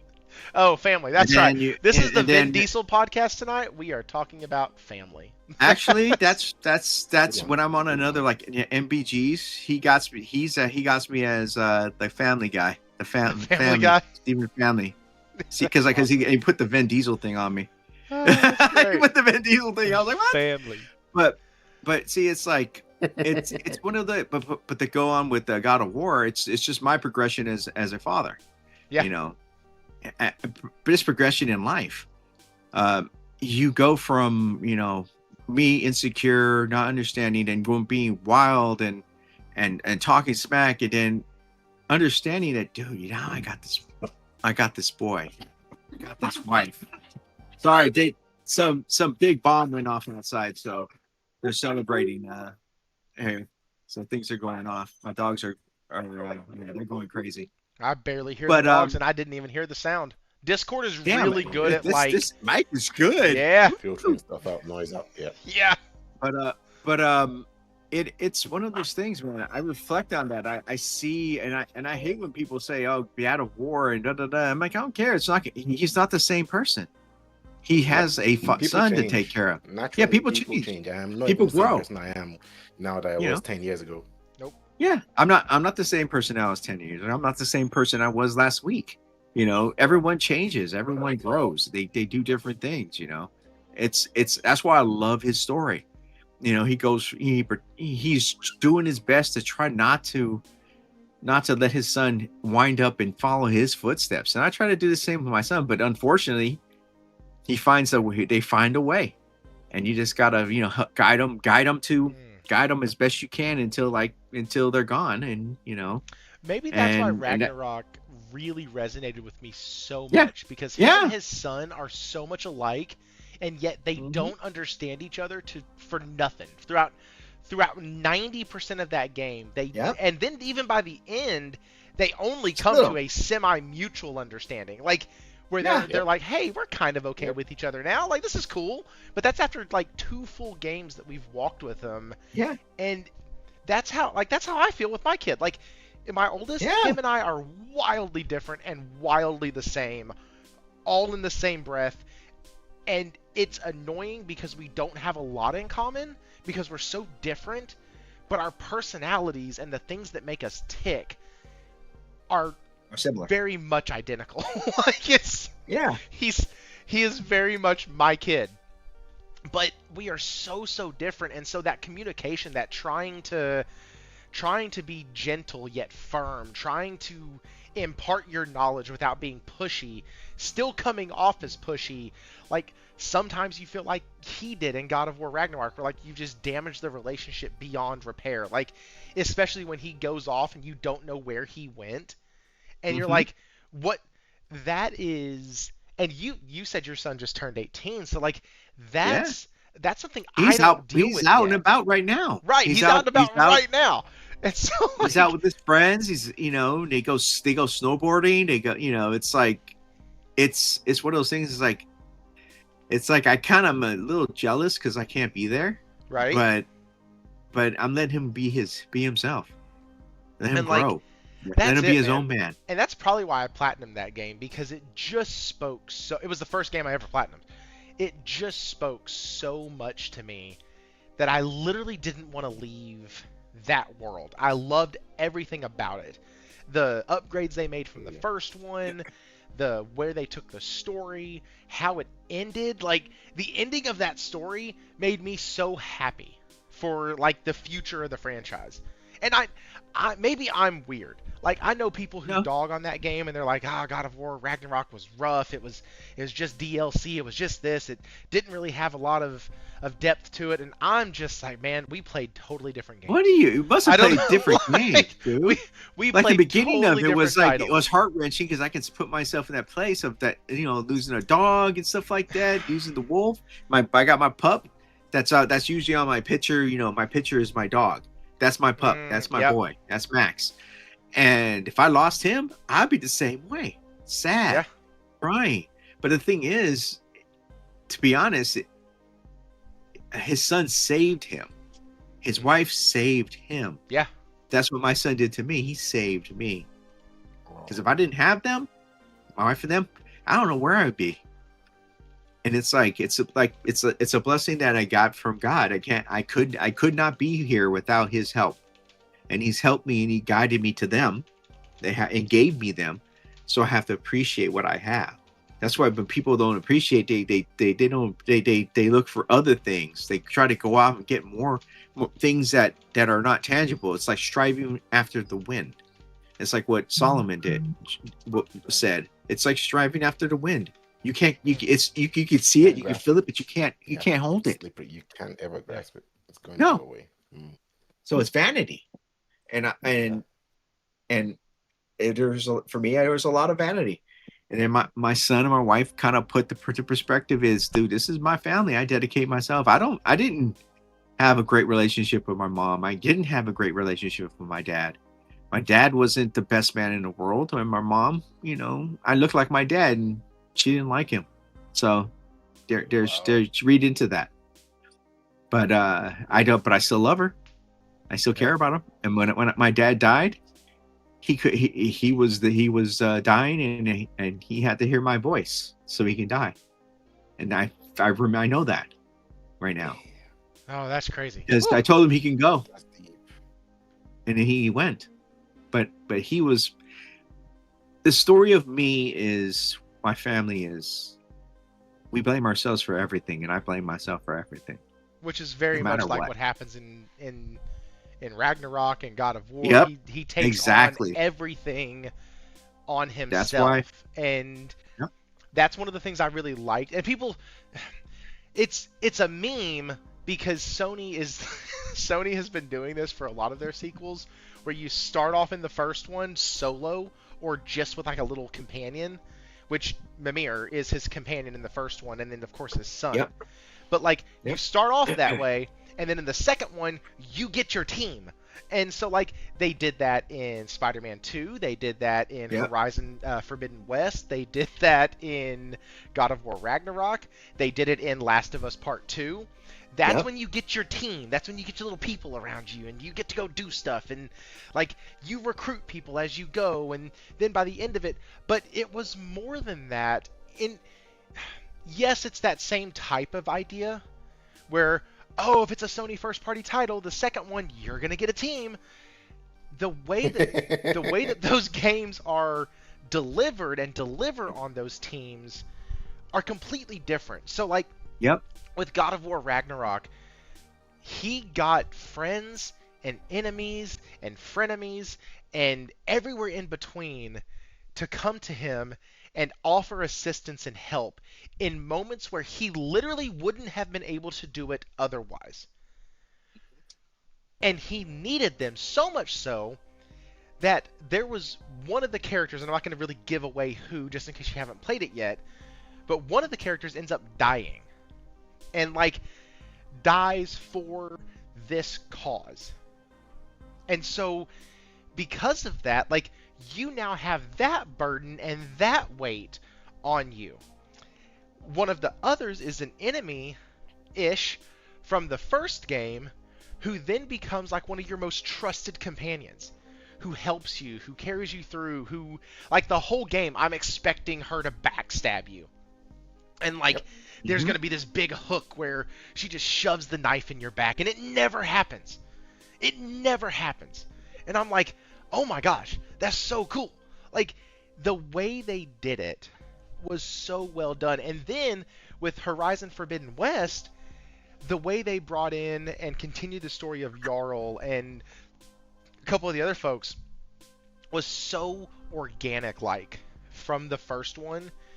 From the ending, the beginning was very organic. That like it didn't feel like they were shoving extra party members on you. It made sense. It felt like, hey, we are building something, and we need people to lead certain aspects of that thing that we're doing, and so it made sense. Now it'll be interesting if when Saros comes out, if when that comes out. If in that one you now start developing a team as well, I will get a little bit of a chuckle if, if that starts happening in Saros, where, oh, hey, we have a team. But speaking of Saros, I said tonight was going to be a lot of gaming focused, and it is. So speaking of Saros, let's get into that real quick, because Saros is trying to attract more of an audience this time than they did in Returnal. And here's what this says. It says, Housemarque Saros looks set to provide a less punishing experience than Returnal. Many PlayStation fans will tell you that Returnal is still the best first-party game PlayStation has released this generation. I do believe that there are people who believe that. It's a hard-as-nails bullet hell roguelike that combines gothic horror with hard sci-fi, and it's absolutely fantastic. The game, developed by Finnish studio Housemarque, was the first big-budget console game from the veteran studio after cutting their teeth on arcade-style games like Resogun, which launched alongside the PS4. Also, if you ever want to see what Returnal Lite looks like, go play Nex Machina. That game is just 100 million thousand % Returnal Lite. It just is. Like, from the bullet hell to the design of the bullet patterns as they're coming at you, it looks very much like you're playing Returnal. I actually downloaded it, and my 7-year-old loves the shit out of that game. He thinks it's the greatest because it's super simple. Like, you just walk around, and it's a twin-stick shooter, but everything else about the game, the dash button, the grenades, the way the enemies spawn, the way they fire their ammo at you, like, all of it just screams top-down isometric Returnal. So, anyways, also, Resogun is a phenomenal time-wasting game. It's great.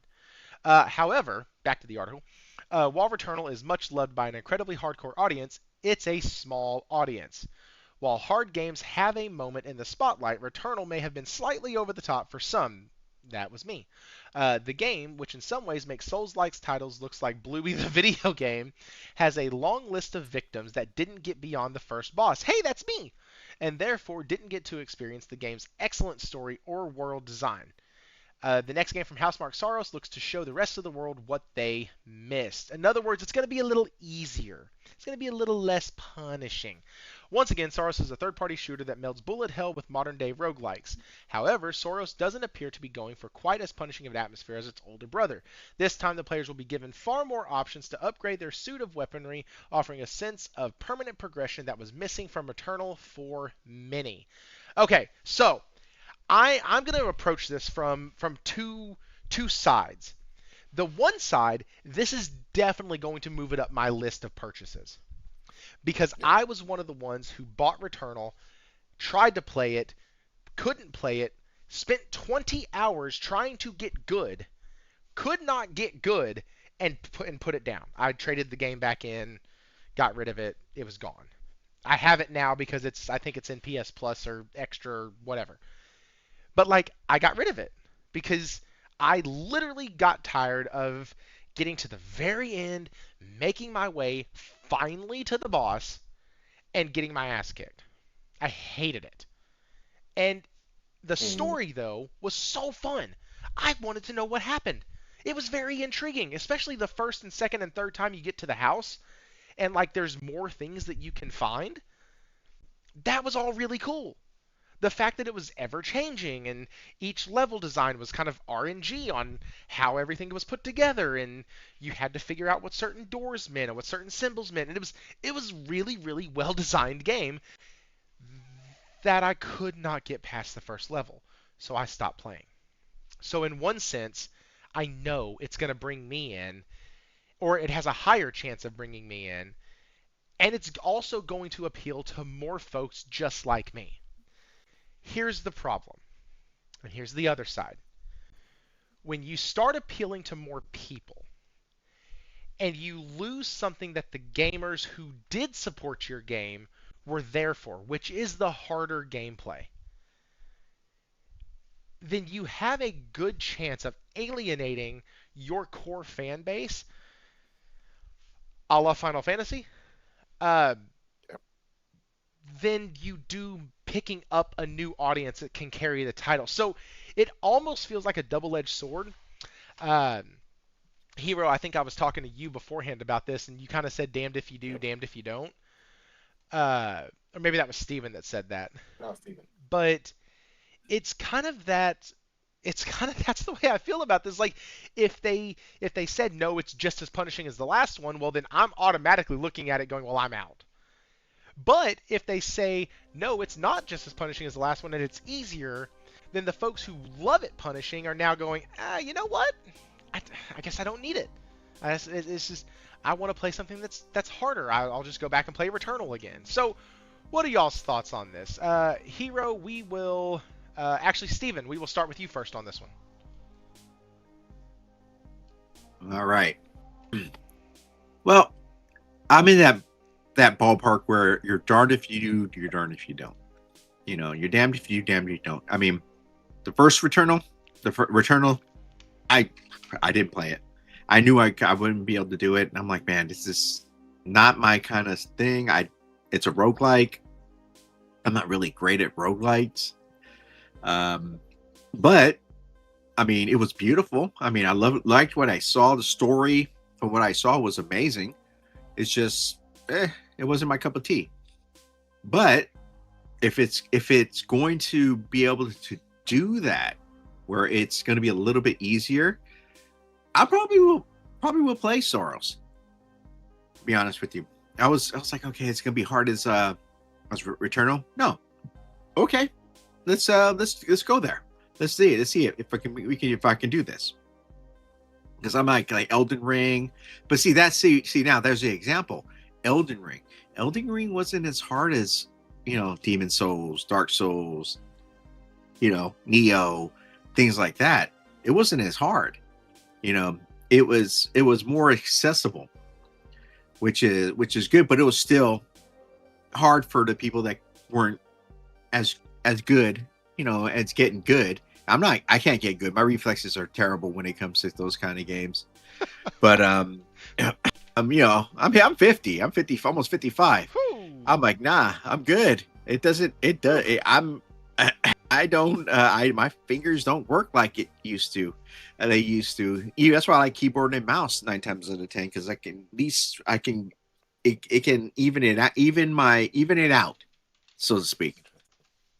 But if they do dumb it down a little bit, I hope that they have a mode in there that they can, you know, for the hardcore players, they can do the hardcore mode instead of doing the easy mode, and then, you know, satiate both. Because yes, I know they're a business. They have to look to gain more people, gain more money, because that's money. People are money. Unfortunately, that's what it is. But if they can balance it out and make it not as hard, accessible to other people, to newer people, but yet satiate the hardcore players, because the hardcore players are very few and far between, and that's not it's money, but not that much. You know, it's just I hope they could do that. You know, I don't mind. I'll play it if that's the case. Yeah. But if I just think they should have a higher level mode where you can freaking so you can, you know, the people that are hardcore can experience that loved how Returnal was. Yeah, I would have loved to see the whole story. Like, just being honest, I would have loved to be able to see. Watch the it whole on story. YouTube. That's what YouTube's for. Oh, okay. No. I know. I get it. I get it. That's a Gen Z millennial thing right there. No, it's really not, dude. My buddy does that crap, and I don't understand it. He's like, I'll just watch somebody play it, and I'm like, huh, but. See, you're not a usual millennial. You're like more like kind of like a zennial kind of thing. I am a zennial, actually. Like, I've fallen. You're like no. It's like, you know, because you're like almost. You're more like a Gen Xer, because I'm a Gen Xer. We grew up with. We went outside. We did things. You know, we were sent outside. We were not to come back. Outside. Bro, we were forced sent outside in hopes that we didn't come back. Like, that was pretty much. Yes. My parents were like, if you don't come back, that's one less mouth. Like, that's all I'm saying. I'm just letting you know. That's true. We already got somebody else for your room to rent. That's what it was. But the thing is, that's the thing. It's just you have to be able to balance out. You got people that are like me who want to do story, be able to finish a game, but don't have that attention, that has a longer attention span than most people. When you dumb it down, something's down, you're going towards the attention span seeking people. Hmm. Those ones that don't have a very long attention span. Yeah. But like a challenge. Yeah, and I hope we that's can the do thing. that. We can balance it out. I've never not liked a challenge in a video game. Like Stellar Blade, fantastic. I got my butt kicked in that game hundreds of times. It was Sekiro? rough. And like I don't mind it, but that game also had save points in spots where if I died, I didn't have to go back through 30,000 different things in order just to get back to where I was, in hopes that I'd be able to grab my equipment, re-equip everything, and then go back and get my ass kicked by the same boss after an hour of trying to get back to it. That type of shit bothers me to no end. It's not that it's hard, it's that it's like the article says. It's not that a game is hard. It's that when the game becomes punishing, I paid for That's this, the point. Yeah, and that's the point. in the words of one of the guys who's on this channel, he supports the channel. He's actually in the Discord as well. His name is Red. He's the one who told me a while back. He goes, "Man, that's bullshit. Don't let anybody tell you that you have to beat every game you play." He goes, "You be done with the game." He goes, "The way I view it, I am done with a game when I'm done with a game." He goes, "I tell the game when I'm done. The game doesn't tell me when I'm done." And it's that whole thing of like, I love plat games. Yes, Josh, we know you have a sickness though. That's you. Platinum in games is your cowbell, and the only cure for it is more cowbell, and that's how you live your gaming life. And goodness, we love you for it. But that's not me. I'm gonna try 10 to 12 games, and I'm gonna beat 2 of them. I'm gonna get 50 to 60% of the way through probably half of them. And then they go into a file, into a list of games that I need to go back and beat. And that's what happens. That's why I think I beat 10 or 12 games last year. And my goal was 12, which means I probably did 10 because I probably missed my goal. But like next year, I do really want to beat a game a month because that is something that I don't normally do. I play a shit ton of games. I think I played like 80, 50, no. I think it was 50 or 60 or 80. I can't remember. It was one of those 3 numbers. But I played a lot of games last year. Even if you play, let's say you play 60 games last year. That means you played 5 different games a month. That's 1 game a week that you tried and played. That's quite a bit. That's aggressively average, as some might say. You're missing out. Yeah, I know. I'm missing out. I get it, Josh. But anyways, back to the topic at hand. Housemarque making it easier, making it easier than Returnal. Hero, what's your thoughts on it, man? Do you think this is a good idea? Do you think, like Steven said, it's a good idea because the hardcore that played it, the number maybe wasn't large enough, so this will attract cast a wider net? Or do you think it's going to alienate the old guard, quote unquote? I'm going to go a little bit left field. So I agree with Steven, first of all. Ideally, I agree with Steven. But the left field I want to go is, I believe when a business is chasing growth, which is what this is about, trying to expand the market, right? Sell more copies, open up the market to more people. The error that most companies make is they ignore their base by trying to capture what seems to be much more. The Souls gamers, as an example, if what's the name of I'm having brain fart early January right now. The Elden Ring studio, whatever their name is, anyway. If they were from stuff, if they were to ever stop difficulty, right, and just give, oh, fine, you can now choose from story to easy to hard. just by protest. This is a sort of protest that will work. They will lose their base because their base will like they've watered down this game. A game that is well established like that, a genre that is so well established like that from a studio that basically popularized and more or less created that genre. They didn't, but they popularized it, right? They would lose face. So they already have their own market. They wouldn't do that. For Housemark and being a PlayStation studio, I'm sure they have all the data that proves that majority, and we are a small subset of this gaming space where we're a very small subset. Those of us on social media, those of us on YouTube. I'm sure that majority of people play more on story and easy than even normal. I'm Mm. I'm like instinctively I'm very very sure of that because I've seen it in digital design. What you think your core users are using is not what majority are using. So looking at that, it makes sense for them to find a way to make the game more accessible in inverted commas, basically easier for majority so that they can actually sell. They obviously know for sure Returnal did not sell because the word of mouth went round quickly. There are no difficulty options. It's a PlayStation studio. They more or less have no choice but to do this. But it's a development and technology issue, and it's going to take a lot of time. They must have been working on it. There is an example I want to give, which is the left field. So obviously, I buy FC, FIFA every single year. I have done for about 16 years, and I used to play pairs a lot, winning 11 before that, before I transitioned to FIFA FC fully. And one thing that FC started doing about 3 years ago was to try and separate. So the people that play online and the people that play career mode, I think you guys call it franchise in other sports games, right? That mode, that career mode, there's always been a back and forth. Like I want to play more realistic football because I like career mode. I play offline. But once you play with someone online, you're playing with people that play at an unreasonable pace. Soccer is a sport that if you get 4 goals in a game, it's almost a miracle. It's a whitewash that hardly ever happens, but when it happens, it's special.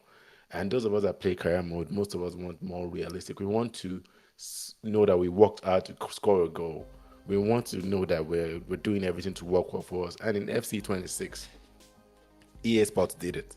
They actually broke it into two different play styles, one for the offline guys and one for the online guys. And whenever they update the games, if you're an online gamer, you can select if you want to play on the online. I think they call it competitive, and then the offline is called authentic, realistic sports.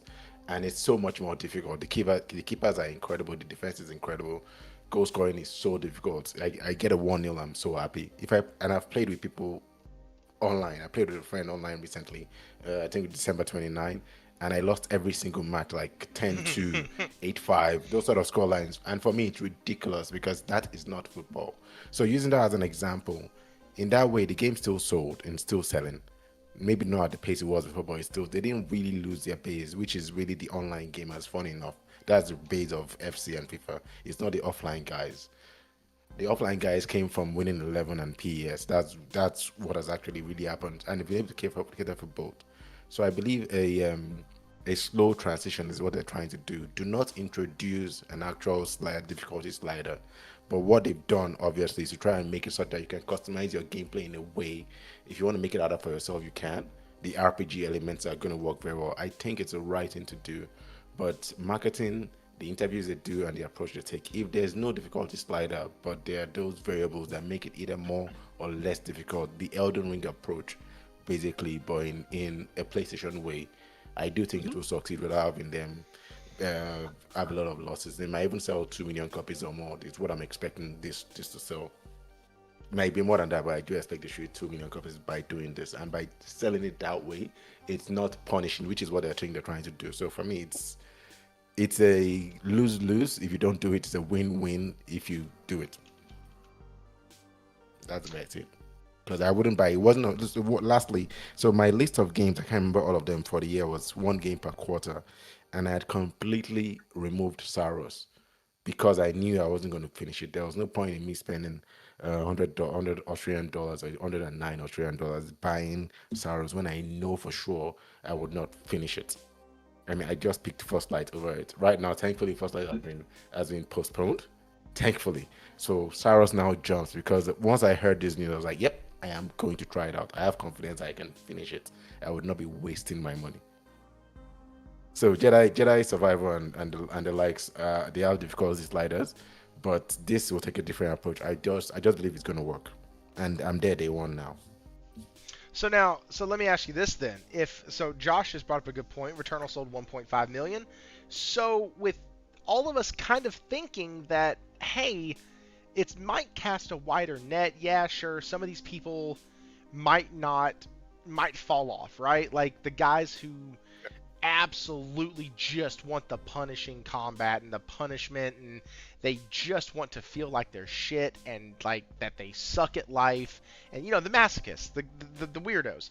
If those guys, I'm just kidding, guys, I love y'all dearly. Yeah. But those folks, if only 1.5 million bought it, so here we go. Hero, you got me there, you beat me to it. What do you think you said you think 2 million. Steven, what do you think it's going to do? Do you think 2.5? Steven? It just depends on how it's received. I mean, if you want to take it, for example, Elden Ring. Elden Ring was not the hardest of Souls, although it was for people like you and me, and maybe Hero. It's hard. I ran away. yeah, it's hard. For the Souls like players, no, I can see them saying, maybe 4 if it's a good story and if it's good. But if not, 1.7 to 2 maybe. Okay. It may sell, and just depends on how much money they put into it. It could be profitable. It's just about profitability too. Okay. Yeah, and we will have to see when it comes out. I hope being the second major title from the major AAA title. Let's be honest. Every single time we mention Housemarque, I get introduced to another game that I had no idea that they even did. So Josh just said, hey, if you like this, you should try Dead Nation. And I was like, what the frick is Dead Nation?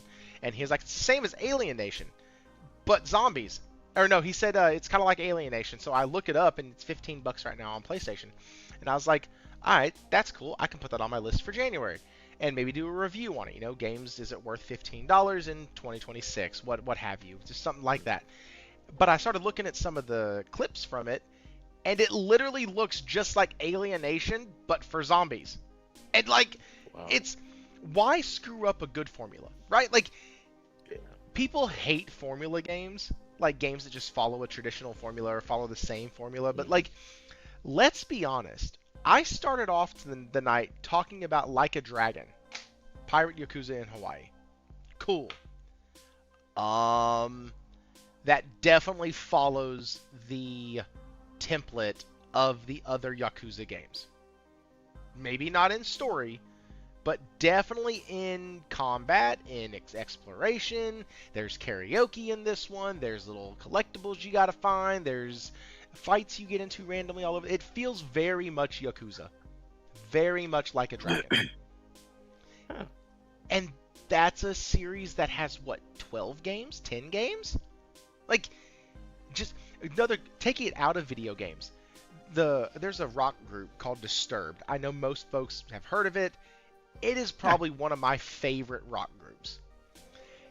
They have literally 2 songs. They have Slow Song, and they have Not Slow Song. Outside of that, their songs sound extremely, extremely identical. It's the same style, it's the same, structure, it's really, it's just the same. But I love it. So, and they've been doing it so long, other people love it enough to keep them going. So, yeah, certain games, certain franchises are very formulaic in what they offer. And we see that with Housemarque. They might change up how they're delivering it, but the formula's the same. Bullet hell to the 10,000th degree, and good luck. And so, that has not changed. Go back and play Alienation. Get your ass kicked a few times by some of those freaking aliens. Yeah. Get wiped off the board and go Damn, I thought I was doing good. Or, fun thing, have somebody else join in and play with you. Shout out to Nelson. Have somebody join in and play with you and realize, oh my god, they kick this thing up to 11 when another person's on here. And then if that other person dies, you're screwed. You're screwed. You're just totally screwed. Outcast is the only bullet hell they didn't make. Outcast. I never heard of that game. So what's really funny is, as Josh has been saying all this stuff, all I've been doing is typing it into PlayStation.com and seeing how much the game is and when it came out. So, Outcast. Let's see what Outcast is. Here we go. Outlast or Outcast? I don't see Outcast anywhere. I guess you can't buy it digitally. Let me look on here. Outcast game. Oh, this was 1999. Wait, is that right? This one says PS4. Outcast video game, PS4. Oh, Outcast: A New Beginning by THQ Nordic. Okay, cool. Oh, I know that game. Oh. Yeah, I was like, I've seen this game. I've seen the artwork for it. I feel like I shouldn't be this completely out of the loop. Hey, you can buy it. Raichi, if you're still here, you can buy Outcast: A New Beginning from Xbox for $40. There you go. Wow. Game preservation at its finest. You're welcome. You can get it on Steam for $13.99. Hey, listen, I will say this. I'm giving it shit right now just being funny. But, like, you can't buy it on the PS Store. So, I mean, at least Xbox and Steam still have you able to get access to it. So that's pretty cool. For all the negative shit that we say, at least you can still... It's the only Xbox game that Housemarque made. Oh. Wait, you said Housemarque didn't make it. I'm confused now. That's fine. I stay confused. It's made by Fresh 3D and Appeal. Publishers Atari SA, Nacon, Atari Inc. Oh, wait. That's a game that came out in 1999. Never mind. Pay no attention to me.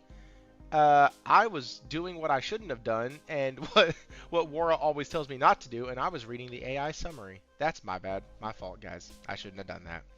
I know better. Couldn't even get the right game. And Nate just started laughing at me. I'm glad. I hope with your sickness you're coughing a bit from your laughing. I hope that you're at least struggling through the laughter. Okay, so next thing, I want to talk about Tomb Raider because I am super excited about it. F all the noise. F what people say. Her face does look a little weird. I don't know why. Like, it's fine, but it looks a little off to me, and it really is because they took the old model and just, not the old model, but the reboot model, and like did just a few minor tweaks to it so it looks a little strange. Because I'm like, that's my Lara Croft, but I haven't seen her in years and she looks different. So like, that's kind of what's going on in my brain when I see like articles from it and screenshots from her. She just looks a little off. But that aside, I did, with Legacy of Atlantis coming out and the way I viewed the franchise Reboot, it felt like everything in the reboot was just a prequel. Like, I expected after Rise of the Tomb Raider, which I think was the third one, I expected after the third one that you'd get the double pistols and it'd be this whole big moment, and like, that made sense. Right. It was going to be that big final reveal. And now and I have not read this article yet. This is an article that the headline caught my attention and I wanted to discuss it fresh. So I have not read the article. All I can see is the same thing that y'all can see, where it says Lara Croft is back at the Game Awards, 2 new, and then I got nothing else. So what I had anticipated with Legacy of Atlantis when it got announced was that they are going to be doing the remake of it because in the progression of their previous trilogy, this is where that led to her. Now she is the Tomb Raider. It's Mm. she has risen, she has come into her own, and now they're going to remake the 1996 classic game that brought so many people in with triangular shaped tops that like Mm. it hero like that one. Um, it brought so Yes. many people in, and everybody loved it, but she was already the established Tomb Raider. So this article was like, are they rebooting it, and why did they reboot it? And I'm like, did did they reboot, or have they just done the logical progression? So let's read what is being said here. It says, also, guys, this is from Video Game Chronicles. It says Lara Croft is back at the Game Awards. 2 new games in the Tomb Raider franchise were announced, as was the new face of Lara Croft. The first Tomb Raider, Legacy of Atlantis, is a reimagining of the original Tomb Raider, promising redesigned visuals and modern gameplay, set to release in 2026. The second game is Tomb Raider Catalyst, in an entirely new adventure set for release in 2027, and will see Lara exploring northern India. That's going to be a fun one. Alex Wilton Reagan, the British actor who previously was set to play Joanna Dark in the now canceled Perfect Dark reboot, Are you serious? will step into the role of Lara Croft, taking over for Camilla Luddington. I'm guessing that's the one who played it in the previous trilogy. Yeah, she's the one. Following the announcement, Crystal Dynamics sat down for a Q&A session with VGC about both games. Scott Amos, the head of the studio at Crystal Dynamics, and Will Kerslake, the game director at Crystal Dynamics, spoke about the new Lara and remaking a classic. So, Legacy of Atlantis is a love letter by fans. All of us, for fans, looking for the opportunity we had with this. We knew the 30th anniversary was coming up, and we wanted to do something special, both to celebrate that moment, but to pay honor to the core design's original DNA and intent from this amazing title that launched the franchise. This is literally the debut title that set up for what we're doing now, 30 years later, as a part of Tomb Raider. So being able to have the entire game built from scratch in Unreal 5 is why we're calling this a reimagining. We've taken all those things that were critical from the first game and then said, what can we do to push it through a modern gaming lens? So fast forward a little bit, they talk about updating the gaming controls, the camera controls, and all of that. Now, it asks, is the Lara Croft and Fate of Atlantis the same as Lara Croft, or Legacy of Atlantis? I don't know why it says Fate there. The game is called Legacy of Atlantis. Anyways. Is it the same Lara as in Catalyst? Which was a question that I had. Like, hey, is this just a reboot, or is this actually the same? Is this like a remake, or is this like a continuation? And let's read. It says yes. So there are two adventures here, but they're two adventures of the same character. So Legacy of Atlantis is a reimagining of the original game, while Tomb Raider Catalyst is a brand new adventure. It's the top of her game, experienced Lara Croft, so it is the same character but two distinct periods in her life. We had the privilege of having Alex with us last night when we did the live reveal, which is just a huge deal to see the fans' reaction. So it sounds like they are going to be taking it in the direction of like just more of a continuation, more of just building on the story that they've already been telling. So to me, this clears up. It's not really a reboot. It's not, and even them, they're going to go on to say that it's not a reboot or a remake. It's a reimagining. And I really like that because I feel like they've taken us, like I said, from the previous trilogy, which is where I really met Lara Croft. I played the first one. I played it on my buddy's dad's PC.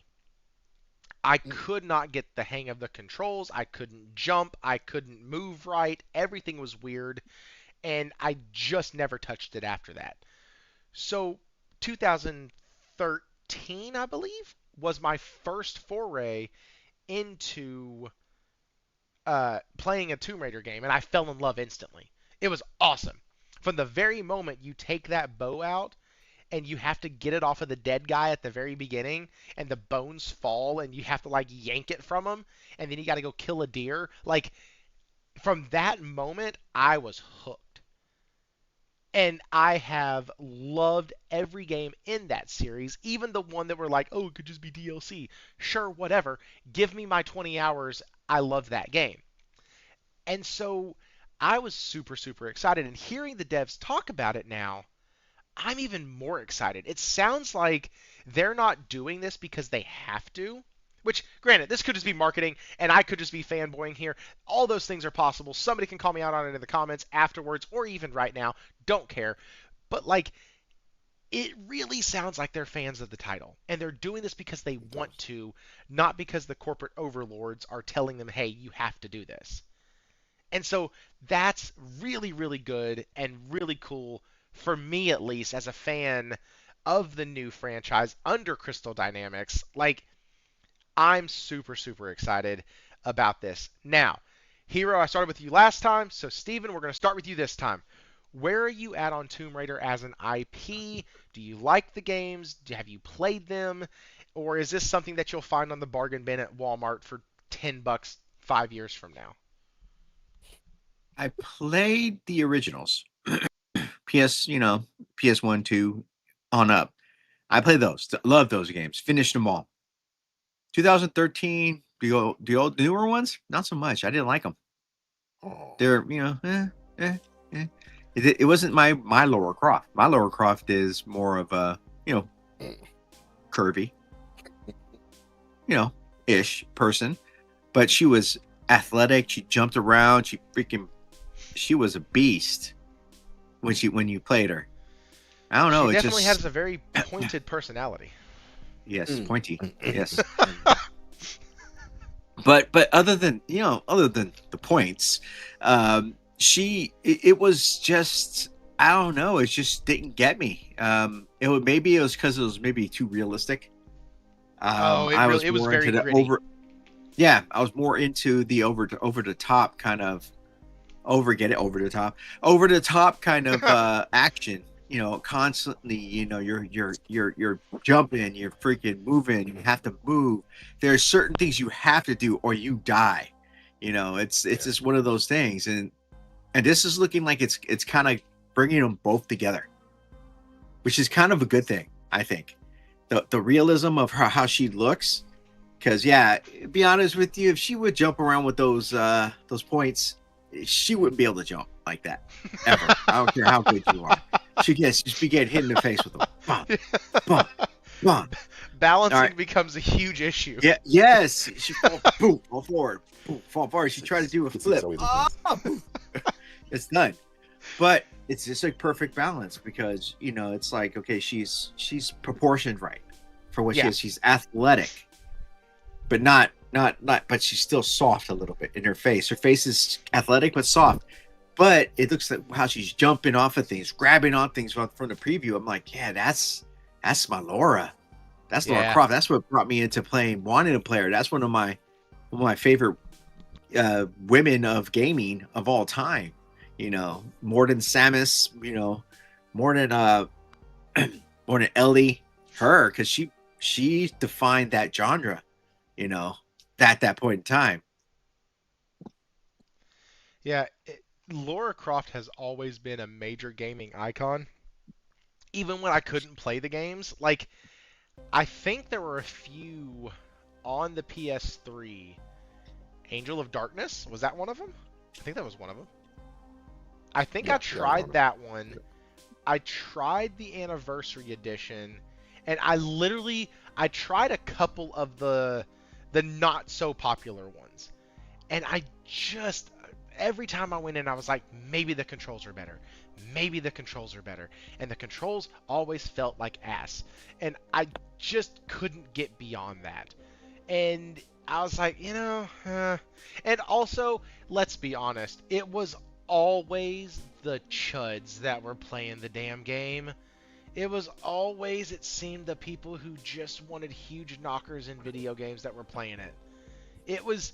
At least at my school, that's what was talked about. Oh, did you see the new Lara Croft? Did you see how big they are? Like, it seemed like literally that was It was never about how good the game was. It's about how far they pushed the graphics on her chest. And I'm like, I mean, that's cool. Maybe that's why I didn't like the other one, because she was flat chested. She was wearing a sports bra, dude. Like that's what she was, Not because for those. she was No jumping. sports bra would push them in. None. Oh man. None. But, okay, so Josh just said Angel of Darkness is PS2. Yep, Yep. I didn't like give up on the franchise. I just didn't like the games. Like the controls were shit. And then, like I said, after getting some more games underneath my belt and playing some more things that weren't just like JRPGs, and with the upgraded things that they had done in 2013 with the controls and with the handling of it and all that, it still wasn't perfect. Like going back and playing that game, I played a couple hours of it the other day. The movement feels weird. It's okay, but it does definitely feel weird. And I played some Rise of the Tomb Raider, and I played that a few months back, and I didn't notice it. Everything felt fine. But like that first game that they did in 2013, that one it feels like it's clunky. Which is weird, because I remember when I was playing it, I was like, oh my god, this game feels amazing. But like going back to it, the movement in it did not age well. So, Yep. Anniversary is the first game remade. Yep. Okay, so Hero. What about you, man? Are you excited to get to play through the original journey, going to Atlantis after spending the first 3 games in the new trilogy with her? Yeah, I definitely am. I mean, like I was telling Steven before the show, I've played lots of games, right? I started on PC, I think it was 1987 when I first started playing on PC. I remember distinctly Lara Croft, and in the early 90s, I think that was when I played the Lara Croft games on PC at the time, and I never finished them. It was always too difficult, and this is an instance of a game that was so crazy difficult, yet I kept playing it because of the Twin Peaks. It was always about the Twin Peaks. So I didn't care how many times I drowned, how many times I couldn't find the ledge, how many times the dinosaur, when a friend of mine would play to the point, and I'd be able to actually try to shoot down the dinosaurs, the tigers, I think they were leopards, right? All of that. No matter how difficult it was, no matter how many times I died in those games, I just needed to see more of the horizons all over again. And I kept playing and playing and playing. And Lara Croft became a character that was synonymous with boyishness, right? In terms of, ooh, I can't talk to this girl, but at least I can play with her at the time. And also graphical fidelity. This is incredible. This looks so real, and I like what she's doing. She's a better version of Indiana Jones. That was all she ever really was. Unlike Steven, right? Because I like stories. I really did enjoy Tomb Raider, and I enjoyed Rise of the Tomb Raider. Shadow had the best graphics, but the problem is story cohesion was not really there. Trying to tread between all 3 games. Playing those recent trilogy, right, I was able to actually enjoy what it was. But Uncharted, it was like a mini Uncharted. It was never as good as Uncharted generally, but the name Lara Croft carried the game. But the Twin Peaks not being there, and the jiggle physics being completely missing was a problem, I have to admit. Right now, I'm so excited that I can play what I imagined in the way it was really intended, the way it should have really been, being true to Lara Croft, restarting our story and pushing it forward. So, long and short, I'm glad it's back. It's the no-brainer. Even if this game had 0 difficulty settings and was more difficult than Souls-like, this is one of those instances where I'll be a hypocrite and I'm going to buy and play the game. So that's all I have to say. It might be just like the first one in '96, where you don't get past the mountain, but gonna play the game. Y'all remember? Exactly. So this is where the playground talk came in, because do y'all remember in 1996, 1997, when like there was supposedly even on the PlayStation version, like a full nude version of the game, where like if you were able to jump off of this like statue at close to the very beginning of the game, and like do a backflip off of it or something. No, you got on the statue and you swan dove off of it, and like if you were able to do that, like she would be naked the whole game. Like, did y'all have that same rumor? Because that was the. I know it never existed, Josh. I know that it was but like it was along the same lines of the rumor that like, hey, you can get Aerith back from the dead.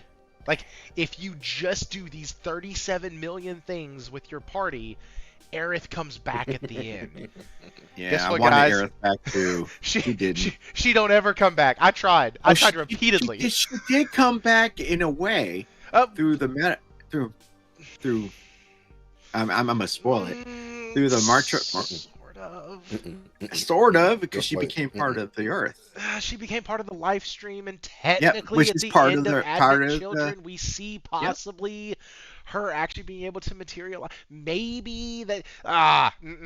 No. She didn't materialize though. It was more of a kind of a. I think it was out in Advent Children. I think it was just. And I remember watching. I didn't see her come back, but I think she kind of made a slight appearance. Not really through was it meta or you mean the far plane? Shut up, Josh. The live stream in the far plane, exact same thing. It's phenomenal. Yes. Though, listen, I love watching stories and new content creators that I haven't seen before doing some of the old stories that we've all heard. Like Josh sent one out, or somebody, I think it was Josh, sent one out about like what really sparked Sony to make the PlayStation. And like I've heard that story a dozen times at least from a dozen different content creators. And every single time I hear it though, there's some little piece that I didn't know. It's Sega's fault. Do what? Yep. It's Sega's fault. So Sega destroyed themselves, or Nintendo. I think it was Nintendo. I never Sega. knew that Sega was the second deal that they had. I knew about the Nintendo one and how when they went into the boardroom or when they went at the show, they got screwed out of the deal because they went with Philips and really screwed them over. And they had already leaked it to the papers the day before. Like, I knew all of that. The part I didn't know was that they were in talks directly after that to work with Sega. I had no idea. And then Sega did the same thing, and I'm like, oh, that's why. One hit him in the left eye, the other one hit him in the right eye, and Sony said... And they tried to kick him in the nuts, and he missed. And Sony said, all right, assholes, we got you. I'm done. They did. So, like, that's the same way with all of these things that we're mentioning, all these old titles, all these franchises. Whenever you go back and, like, play them or hear the stories of what happened and how they came to be, like, it's always something different about them. There's always so much stuff to learn. And so it's one of the things that I love the most. And it's back in the day, we didn't really have, well, we didn't have the internet. We didn't have the internet. And so we couldn't go and fact check somebody. So when somebody said, hey man, listen, if you take the high wind and you fly around the world 8 times, and then after you do that, you stop right at the edge of the crater, and then you walk to this one spot and to this house, you go in and out of the house fight. Like, I've done some ridiculous shit to try to bring Aerith back. I have wasted time trying to bring Aerith back that if I would have had the internet, I would have been able to forego a lot of that wasted time. But I do think that this new series, this new take, this new progression, not new take, but this new progression that they're giving her really does make me excited. And it's becoming a very crowded year in 2026. Booyakasha, as you should, yeah. it's becoming a very crowded year in 2026. Let's just be honest. For somebody like me who games, what did I game last year? 600 hours? For somebody who games about 600 hours in a year, it's very much I have to pick and choose what I play. When Falky was on the show, he actually talked about how he has like his gaming allotment kind of laid out in advance on what he's going to be playing, because he doesn't usually play new titles. And like that's almost where I am in this next year. Like I've just picked up Ruiner tonight for $1.99 on the PlayStation Network. By the way, that's the game on screen. I beat it on Steam because I got it for $5.99, and I just got it again on PlayStation for $1.99 because I'm going to beat it again on PlayStation because the game is phenomenal. So go spend $1.99 and get this game immediately. It like there's no review needed. There's no is it worth it. It's $2. Go buy it. It's fantastic, and maybe Devolver Digital will find it in their good graces to give us a Ruiner too. That's all I'm saying. That's y'all for $2. I need In the Arms of an Angel playing right now. For a low price of $2, you too could be a part of showing Devolver Digital that we want a sequel to Ruiner. Just saying. You could be the difference. Be the change you want to see. That's all I'm saying. But like, Sounds like you want to sell something. Listen, if the price is right, Hero. If the price is right, that's all I'm saying. I'll wear a banana suit. What do you want from me for the price of half a coffee a day? That's you two could let Devolver Digital know that Ruiner 2 would be a smash hit and they would sell. All right, I wouldn't we're go not with gonna Arms of an Angel. Out of in the arms of a stranger. in the hello. In the arms of a stranger. I went there. All right, so we're not going to discuss the PS6 delays. If y'all want to look at those, it's a rumor going around right now. Nothing is confirmed. RAM shortages are there. They're going to make the price of RAMs go up. Dear God, if you want a computer now, for the love of goodness, go get one. I actually think that I think Will777JP was looking for one. He had messaged me. It was like, hey man, what kind of blah blah blah do you have on like a new PC? I'm thinking about getting one before prices go up too much. Blah blah blah. And I was like, bro, reach out to Wara or Innate or Jez or like, please for the love of God, never reach out to me about computer advice. Just don't do that. If you reach out to want me, to I reach out give to him some people, good advice. that's what I was about to say. If you want to reach out to people, we have a shit ton in our community that know a lot about PCs. Steven Leon builds PCs. Like, so you can reach out to him.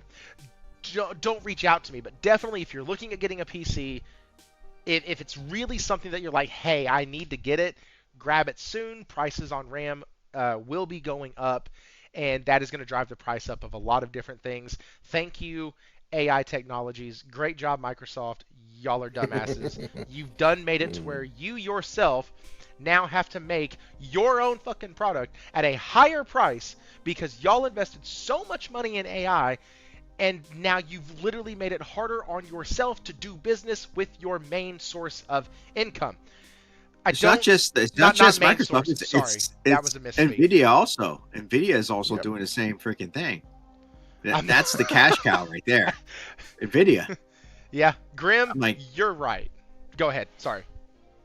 No, NVIDIA is part of it too. All these places that are, that are trying to come up and do the AI, because NVIDIA is like super there. But the thing is, NVIDIA is already deep into AI right now. Yeah, very deep. I mean, it's like they're like almost like they're investing in every AI. They're actually investing in different ones, not just one, not just their own stuff. They're investing in multiple. So I mean, they're already ahead of the game. Yeah. But they're also ahead of the game if it falters and doesn't get used. Which right now we are seeing that the AI bubble it's bursting pretty hard. It hasn't burst. It's hitting a crescendo. It hasn't burst. It's bubbling. It's bubbling up. It's bubbling up. We'll say it that way. I feel like people are not talking about the positives of AI as much as we're seeing the negatives of AI being exposed. And a lot of it has to do with, there's a saying that you don't care about politics until politics cares about you. Well, Yep. this saying is the same when it comes to like inner workings of companies. You don't really give a rat's rip until that starts affecting your dollar, your bottom line. And now that it is creeping into the everyday quote unquote household, where, hey, that pre-built PC that you were going to get for your kid next year that was $700 at Best Buy, now that's $1,300, you're welcome. And you go, well, what the hell was the $400 price jump for? Why is this thing double the price now? What happened? And they look at you and go, well, so here's what happened.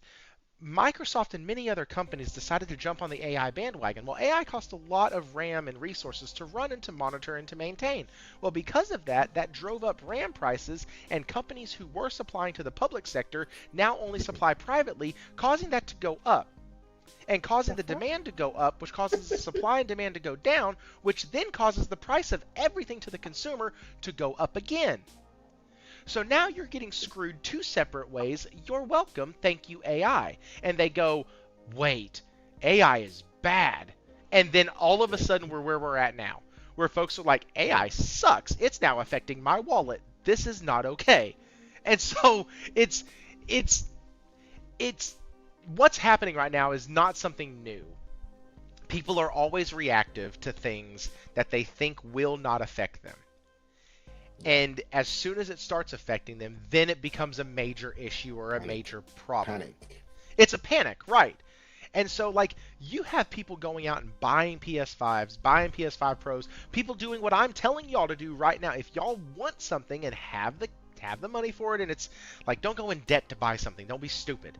But, like, if you have the money and you're like, man, I thought about waiting another 6 months, please, for the love of God, don't. Because this, according to what some analysts are saying, this could last for the next 18 months. Man. Because I bought a monitor, I bought a PC arm, I bought a PC desk, I bought a new PC, I bought headphones, I bought keyboards. Now I did everything I wasn't going to do all at once for my son. All at once. So, like, it's going to affect everything. So, like, everything all at once. Yeah. And even like Josh just said, and I'm responding back, but I actually expect it. It's going to... he said that AI will end up driving up the cost of water and driving up water and energy costs as well. And I believe it will, because they're going to try to water AI. For cooling. They use fresh water for cooling. Yeah, like that's what I mean. They're gonna be using AI with the use of AI, the cooling and everything goes way up and all of that. And yes, they say they're using gray water. They're using not potable water, so it's not supposed to be drinking water, and like water that's able to be used as like a fresh water source. So that's interesting. That's what they say is happening, but I trust multi-billionaires about as much as I trust politicians, which is none. And so, like, Yeah. Listen, I'm never going to let a Microsoft or a Bill Gates or, hell, even a Hiroki Totoki look at me and go, you know what, guys, we're doing everything we can to help the environment for good, and a lot of our money goes to making sure we provide clean energy, and we're not taking away resources from other people. And no. I don't believe you. Even if what you're telling me is true, just the fact that corpos lie as much as they do, so sorry, I don't believe you anymore. it's you have been lumped in with everybody else. They shouldn't even be able to touch drinkable water. Hey, Mr. Grimm, I agree. But the problem is the money backs them. And you have the money, guess what? They've made people believe that AI is the best thing since sliced bread. It's amazing. It's wonderful. It's all these things.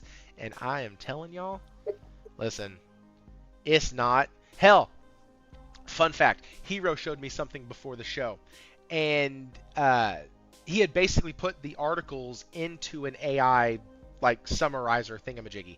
Yeah, Notebook LM. There you go, Notebook LM. And he had showed it to me, and it was a really cool presentation. Here, let me see if I can pull it up. It was a really cool presentation, not even going to lie. It looked really neat and all of it, but they gave Lara Croft 2 extra arms. Not too sure why. So they made her look like Goro from Oh man, Mortal Mortal Kombat. Kombat. And so let me see if I can't get this on here. I'm just going to save the photo real quick and then load it in here. But yeah, so let me do this. Screenshot it, save it, and let me see. How do I get a... See, this is where I have problems because I'm going to try to do this live, and I really suck at doing things live. So give me just a second. It's performance anxiety at its Look, it finest. doesn't perform anxiety. Yeah. Yep. Okay, here we go. Here's what we're going to do. We're just going to do it this way. I'm going to put it on the main screen. And, okay, so there it is, right there. So this was the articles based We off... can't see shit. No, you can now. I put it up there. It's on delay. Y'all should be able to see everything. Yes, we can now. There you go. Yeah, it's just on a delay. Like, so this is what it was based off of the articles I provided for the show tonight.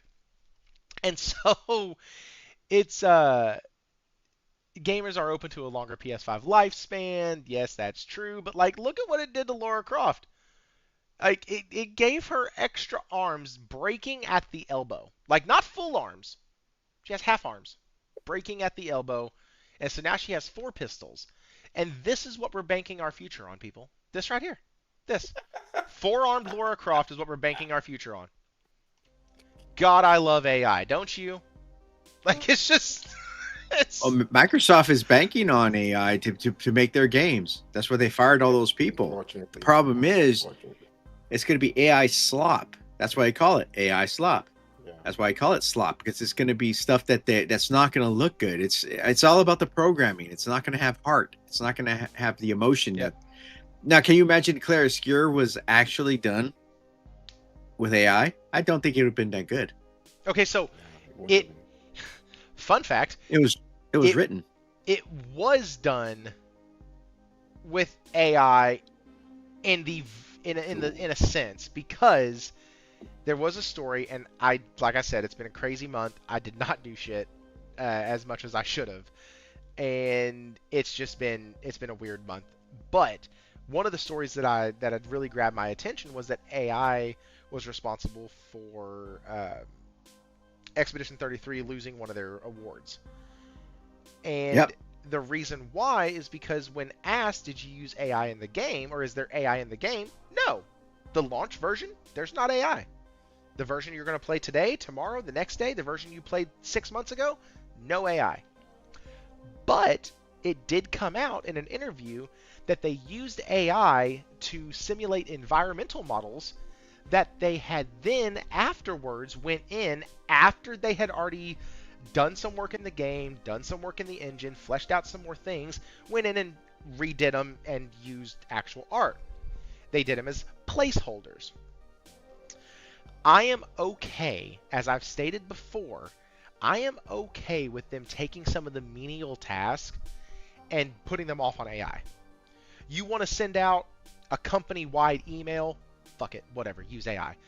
You want to have AI do a deterministic graph over your sales and sales projections and all that stuff? Fine, fuck it, that's math, knock it out of the park.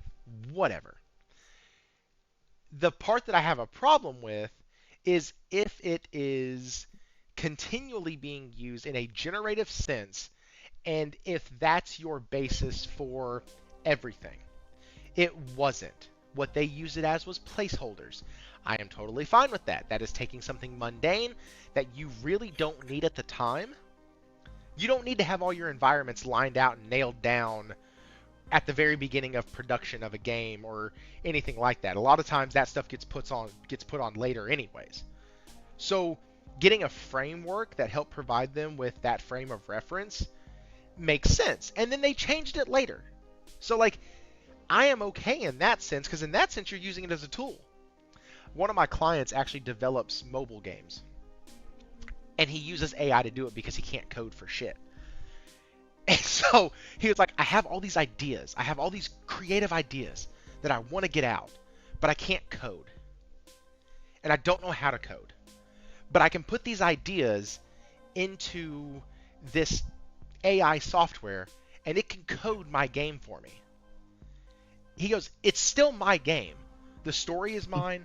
The gameplay is mine. the way I want it to work is mine. It's doing the computer coding for me. It's like taking steroids. No. And that and that No. that It's cheating. that really set me on a path of like, but it's Not your game. it's not. It's you the AI making generating the your game. You didn't do nothing but just spoke, and Like- you didn't make the game. It's like all these games like God of War and all that stuff were thought out and made. You know, all the games that we love.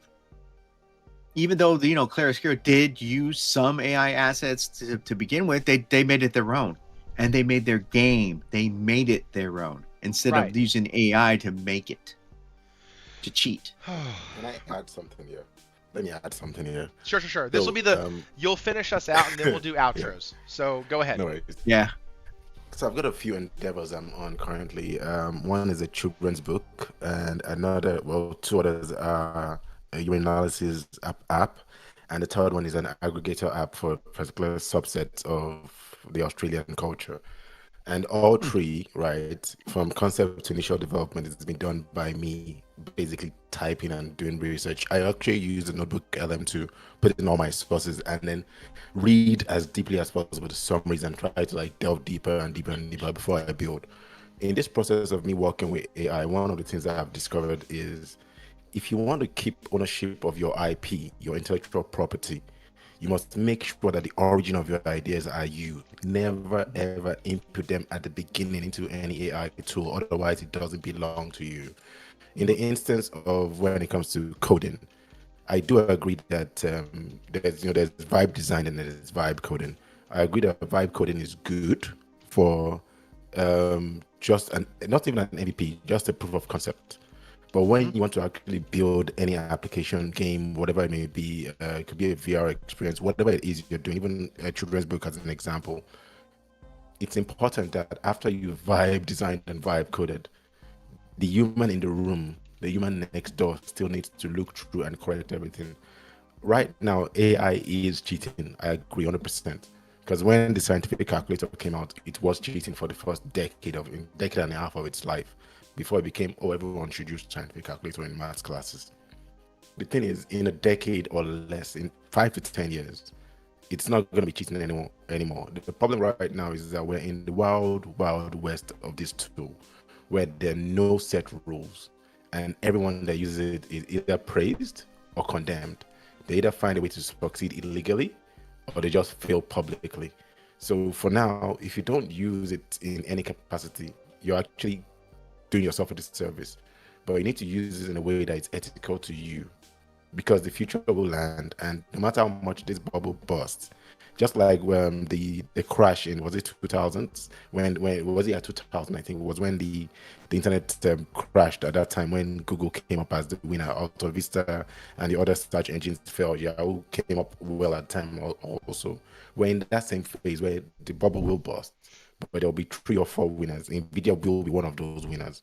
The moves they've been making. Essentially, I don't want to get into all the tech area, but what I'm going is, at some level, you need to at least be familiar with these tools, because it's going to impact even the careers of plumbers and cooks. At some point, the jobs we thought that could never be done by technology, go and play Detroit Become Human. That game was a prophecy. It's going to happen, and I can see the patterns already. I'm going to be alive to see it, unfortunately. So I'm just saying, it is cheating. Unfortunately, I wish I was dead when this will happen, but I'll be alive. So just stay out of the game. Just be competent. You don't need to be excellent. Be knowledgeable and competent about it, because it will impact even our HVAC guy at some point. It will. Nah, man. You're gonna have to find a robot that can fit in that goddamn attic I had to get into. Watch documentaries on China. Watch documentaries on China and Japan. Those robots already exist, my man. Nah. In China. Yes. But they build shit. Okay. Their stuff is shit. Don't be It's US not. There's no arrogant. quality to Don't be it. I've US seen arrogant. I'm the telling you. quality of their buildings and stuff. It's shit. It may look nice. It's not. So You're it's judging yes. future by It's, today. Do not do that. Do not do that. Yeah. Exponential change is coming. maybe not. It's only if you allow it. Yeah, just keep your money safe. If That's you the most if important. you Just if keep you your allow money it, safe. it's like the stock market when the stock market crashed and people were jumping out of buildings. people like me that had nothing at that point in time, even now, it doesn't bother me. Right now, the money that I have in stocks and stuff, I never had it in the first place. I lose it. I never had it. I invest, but I don't put all my trust in it. It's like that saying. It's like, who do you serve? You serve two masters. You can love money. You can serve that master, or love God. Yeah. And that's your master. If you want money to be your master, then you suffer from what that is, and you'll be those people jumping from the state building, Empire State Building, because you lost all your stock when it crashed. Did you know that? That's not me. Did you know that in 2008, when the stock market went belly up, if you would have left your money in there, not touched it, just left it in there, in 5 years you would have doubled what you had in 2008 before the crash, pre-crash. Your pre-crash. So I went to an investment seminar. My buddy worked at a bank, and I went to an investment seminar, and they gave that number because they were like, well, it's volatile. It's not that good. I'm sorry. In 2013, 2014, the market was just kind of stagnant. It wasn't doing just a ton, but it wasn't doing terrible. And so, like, everything was going okay. And he was like, so the market right now is really kind of flat. You get in, you're not going to experience a ton of growth, ton of gains, but you're not going to experience a ton of losses either. And everybody still brings up, well, what happens if we have another 2008 crash? And so that's when he pulled out the chart and was like, listen, if people just would have left their money in, fast forward, and the market corrected itself and came back up, and now they would have double the amount of money that they had in there. And my mouth almost hit the floor. So when you're sitting here talking about just leave it alone, not really worried about it, like, if you have money in the stock market, just let that shit go. Let it ride. Let it ride. It's going to come back up. It's every 10 years. Now, I am not a financial advisor. Nobody on this channel is a financial advisor. Me neither. I have to say this shit for YouTube. Like, because I am going to get monetized fully eventually. 1,000 subs, hit the sub button. Thank you. I am going to get monetized eventually, and I do not want them hitting me on previous videos.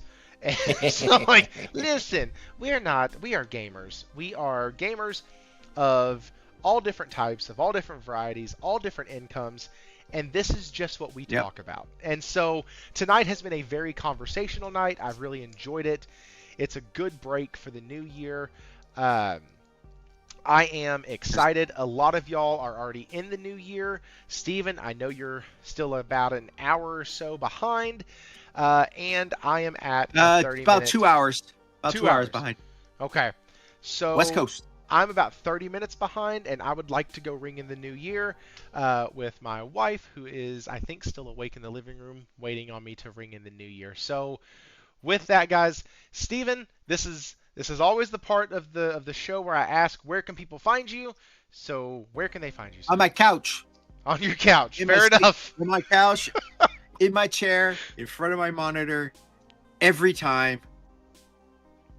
Here for you guys. Dole out some freaking gifts. Bless people with that. And just have a blast. And then not being able to be on, and then it's a subject that I want to talk poopy with. I can't be on, but I'm sitting here. No, you're dumb. Blah, blah, blah. No. If you're a gamer, invest in gaming stocks. Absolutely.